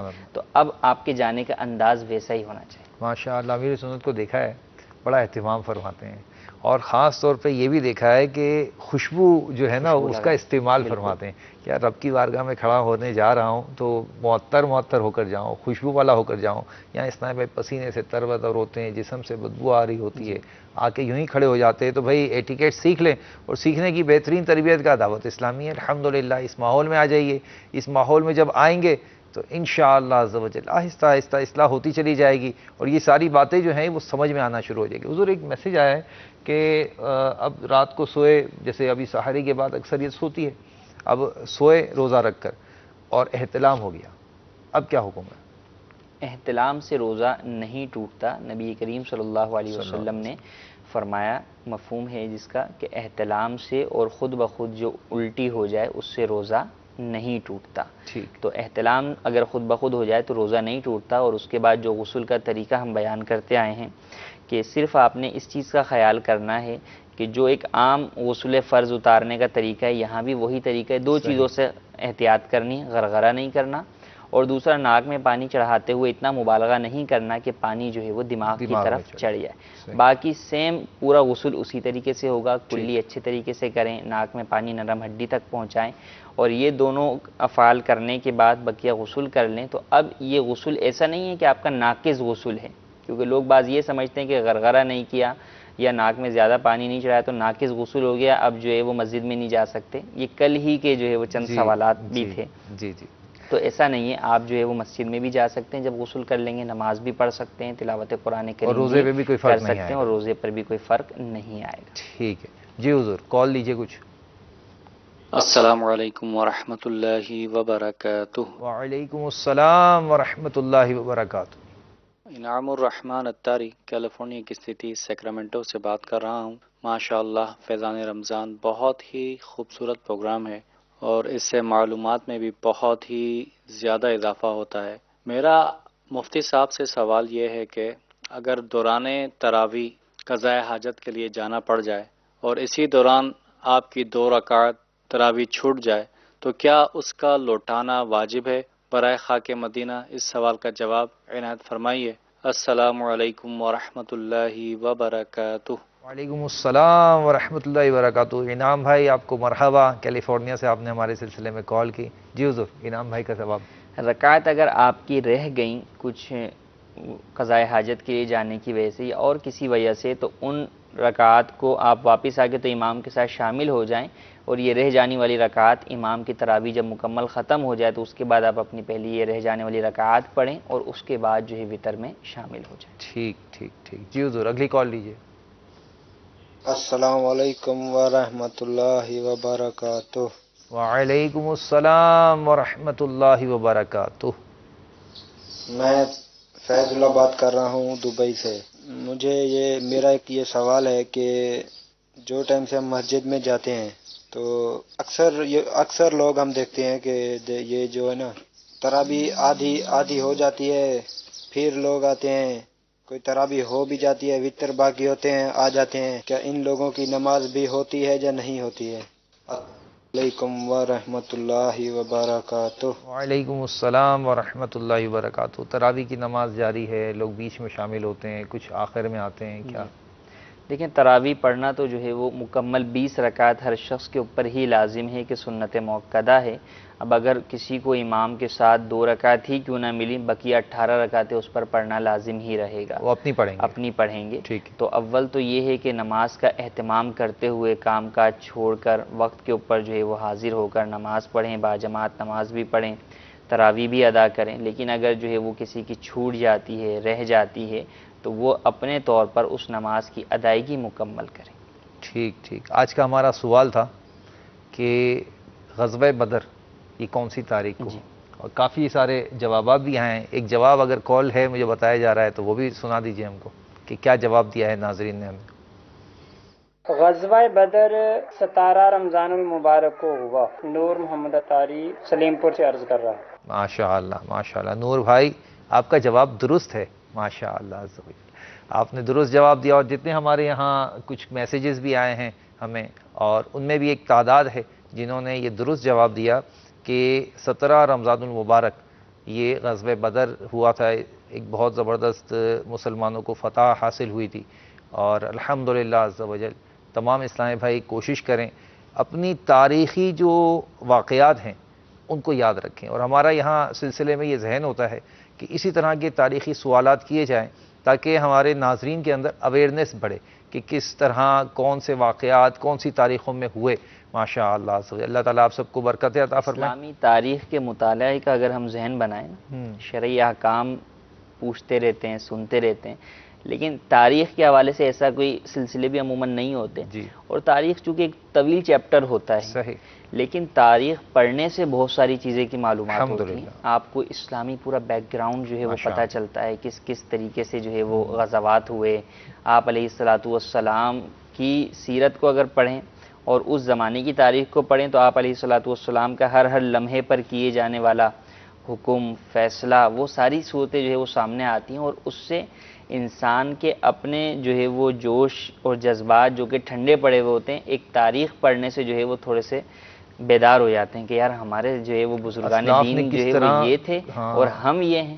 صحیح. تو تاریخ خود بھی پڑھنی چاہیے، لیکن تاریخ مستند تاریخ پڑھیں، خود بھی پڑھیں، اپنے بچوں کو بھی پڑھائیں. ماشاءاللہ. بلکہ والدین کو چاہیے. اب جیسے خاص رمضان کا مہینہ نا، افطار کے بعد جو ہے وہ فیملی والے جمع ہوتے ہیں، یہ بیٹھے ہوئے ہوتے ہیں. والد ہی اگر یہ ذمہ داری لے لے کہ مستند کسی تاریخ کی کتاب میں سے کوئی ایک واقعہ پڑھ کے اس کا خلاصہ جو ہے وہ اپنے بچوں کو سنا دیں، ماشاءاللہ، تو یہ ایک ایسا وہ ہوتا ہے کہ یعنی بچے چونکہ والد کی بات پہ بڑی توجہ بھی دیتے ہیں کہ ابو نے جو ہے نا وہ واقعہ سنایا کوئی تھا. ایسی کتاب اگر نام عطا فرما دیں گے جو پڑھنے میں تھوڑی ہماری علمیہ سے چھپی ہو؟ تاریخ الخلفاء. تاریخ الخلفاء جو ہے علامہ جلال الدین سیوطی رحمۃ اللہ تعالی علیہ کی کتاب ہے، وہ جو ہے وہ لے لیں، اس میں سے جو ہے وہ مختصر جو ہے وہ کریں. اب جیسے اصحاب بدر کا واقعہ آپ نے بتا دیا 17 کو، تو اب اگر چاہیں تو 17 تاریخ تو آگے ہے، اس کی تفصیل تھوڑی سی پڑھ لیں، اور وہ تفسیر پڑھ کر جو ہے وہ آپ کو سیرت مصطفیٰ جو کتاب ہے علامہ عبد المصطفیٰ اعظمی علیہ رحمہ کی، اس میں بھی مل جائے گی. تو وہ جو ہے وہ ان کو بتائی جائے، سنائی جائے. اسی طرح سیدہ فاطمہ الزہرا رضی اللہ تعالیٰ عنہ کا جو ہے وصال گزرا، تو اس دن آپ رضی اللہ تعالیٰ عنہ کی سیرت سے متعلق کچھ والدہ بتا دیں بچوں کو کہ بھئی دیکھیں یہ سیرت تھی آپ کی سیرت کے ان جو پہلوؤں میں سے ہمیں بھی جو ہے وہ عمل کرنا چاہیے. اور آپ کی سیرت کے اوپر پوری کتاب ہے، سیرت فاطمہ الزہرا خاتون جنت، تو اس کا مطالعہ کریں. تو اس طریقے سے اگر رہے گا نا تو بچوں کو اسلامی تاریخ کا پتہ ہوتا ہے. ورنہ جو ہے وہ یہ ہوتا ہے کہ جب بڑے ہو جاتے ہیں تو دنیا جان کی تو آپ ساری معلومات لے رہے ہیں کہ لائٹ کب بنی، تو فون کب آیا، تو یہ چیز کب آئی، لیکن اسلامی حوالے سے مکمل تاریخی نقشہ کیا تھا، اسلام نے کیا جو ہے وہ کیا، دنیا میں کس قدر تبدیلیاں اسلام کی وجہ سے آئیں، اس کا علم نہیں ہوتا. تو جب اس کو پڑھیں گے تو ہمیں اپنے اسلام سے متعلق جو ہے وہ مزید معلومات حاصل ہوں. ہم بھی انشاءاللہ یہ تاریخوں کے حوالے سے مختلف سوالات کا سلسلہ جاری رکھیں گے. ایک سوال آیا ہے بنتی خدا بخش، السلام علیکم السلام ورحمۃ اللہ وبرکاتہ. میری بہن نے جو ہے وہ تھوڑی بیمار ہے اور خالی پانی سے آج روزہ رکھ لیا ہے. پانی سے روزہ رکھنا کیسا جی؟ بالکل پانی سے بھی جو ہے وہ روزہ رکھ سکتے ہیں. سحری جو ہے وہ کرنا، تو سحری جو ہے وہ پانی سے بھی جو اگر کر لی تو اس صورت کے اندر روزہ تو ہو جائے گا. اور اب روزے کو پورا ہی کریں، اسی کی جو ہے وہ زیادہ حکم ہے، اور یہی حکم ہے کہ روزے کو بلا وجہ شرعی نہ توڑا جائے. اصحاب بدر کے حوالے سے جو ہے وہ بات چلی ہے، تو ماشاءاللہ کل جو ہے وہ بارش بھی جو ہے وہ کچھ ہمارے یہاں ہوئی ہے باب المدینہ میں. اصحاب بدر کی ایک فضیلت یہ بھی ہے کہ ان کے وسیلے سے جو دعا مانگی جائے اللہ تبارک و تعالیٰ قبول فرماتا ہے. تو آج آپ دعا ان کے وسیلے سے کر دیجیے گا. ماشاءاللہ. اچھا، یہ ایک سوال آیا ہے کہ روزے کی حالت میں مہندی لگا سکتے ہیں؟ مہندی تو لگا سکتے ہیں، اس میں تو کوئی حرج نہیں ہے. مہندی یعنی سر پہ بھی لگا سکتے ہیں اور داڑھی پہ بھی لگا سکتے ہیں. سر پہ خاص طور پہ اس لیے کہ سر پہ مہندی لگانے سے تھوڑی گرمی جو ہے وہ کم ہوتی ہے، تو روزے کی حالت میں مہندی لگا سکتے ہیں. اور ہاتھ پیروں پر بھی خواتین لگا سکتی ہیں، اس میں کوئی شرعن ممانعات نہیں. مرد لگائیں تو پھر کیسا؟ مرد کو جو ہے وہ صرف اور صرف بالوں کے اوپر، سر اور داڑھی کے بالوں پر مہندی لگانا جو ہے وہ اس کی اجازت ہے. اس کے علاوہ بقیہ جسم کے کسی بھی حصے کے اوپر مہندی لگانا مرد کے لیے جائز نہیں ہے. شادی وغیرہ کے موقع پر بعض جگہ خواتین جو ہے وہ لگا دیتی ہیں، دولہا کو لگا دیتی ہیں، تو یہ بھی ناجائز ہے. جو لگائے گی وہ بھی گناہ گار ہوگی، جو لگوائے گا وہ بھی گناہ گار ہوگا. اور اس میں بچوں کے حوالے سے بھی بچنا ضروری ہے کہ اگر کسی کے جو ہے وہ بچے ہیں تو اپنے بچوں کو بھی نہیں لگا سکتے، بچیوں کو تو لگا سکتے ہیں، لیکن بچے جو ہیں وہ ان کو اگرچہ وہ نابالغ ہوں ان کو نہ لگائیں، ورنہ لگانے والی گناہگار ہوگی۔ ٹھیک ہے جی حضور، کال لیجیے۔ وعلیکم السلام ورحمۃ اللہ وبرکاتہ۔ مسنہ اللہ سعیدی عرض کر رہا ہوں کشمیر سے۔ تراویح نماز میں ہم جب بیٹھتے ہیں تحیات میں حافظ صاحب جلدی سلام پھیر لیتا ہے، ہم لوگ اپنی دعا جو ہے وہ پوری مکمل نہیں ہوتی ہے، درود شریف جو ہے نا وہ مکمل پڑھ نہیں سکتے، سلام اس کی جگہ پھیر دیں جب اپنا وہ پورا کریں درود شریف۔ یہ ایک ہے مسئلہ، ہاں مطلب قاری صاحب کی اسپیڈ چونکہ نماز میں چل رہی ہوتی ہے، وہ اسپیڈ میں مطلب قرآن پڑھ رہے ہوتے ہیں، تو اب جب اتحیات میں بیٹھتے ہیں تو وہ اسی ماشاءاللہ ان کی اسپیڈ ہوتی ہے، پڑھ لیتے ہیں جلدی سے، اور جو مقتدی ہوتے ہیں وہ ابھی اتحیات پوری پڑھتے ہیں، درود شریف پڑھنا شروع کرتے ہیں، وہ سلام پھیر دیتے ہیں۔ کیا کریں، سلام پھیر دیں، کیا کریں؟ تراویح میں بھی اور دیگر نماز کے اندر بھی اگر آپ کا واجب ادا نہیں ہوا، اب جو آپ بیٹھتے ہیں قعدہ اخیرہ میں اس میں واجب ہے تشہد التحیات، اور اس کے بعد درود ابراہیمی جو ہے وہ سنت مبارکہ ہے، تو اگر آپ کا واجب یعنی تشہد مکمل نہیں ہوا اور امام نے سلام پھیر دیا تو اب آپ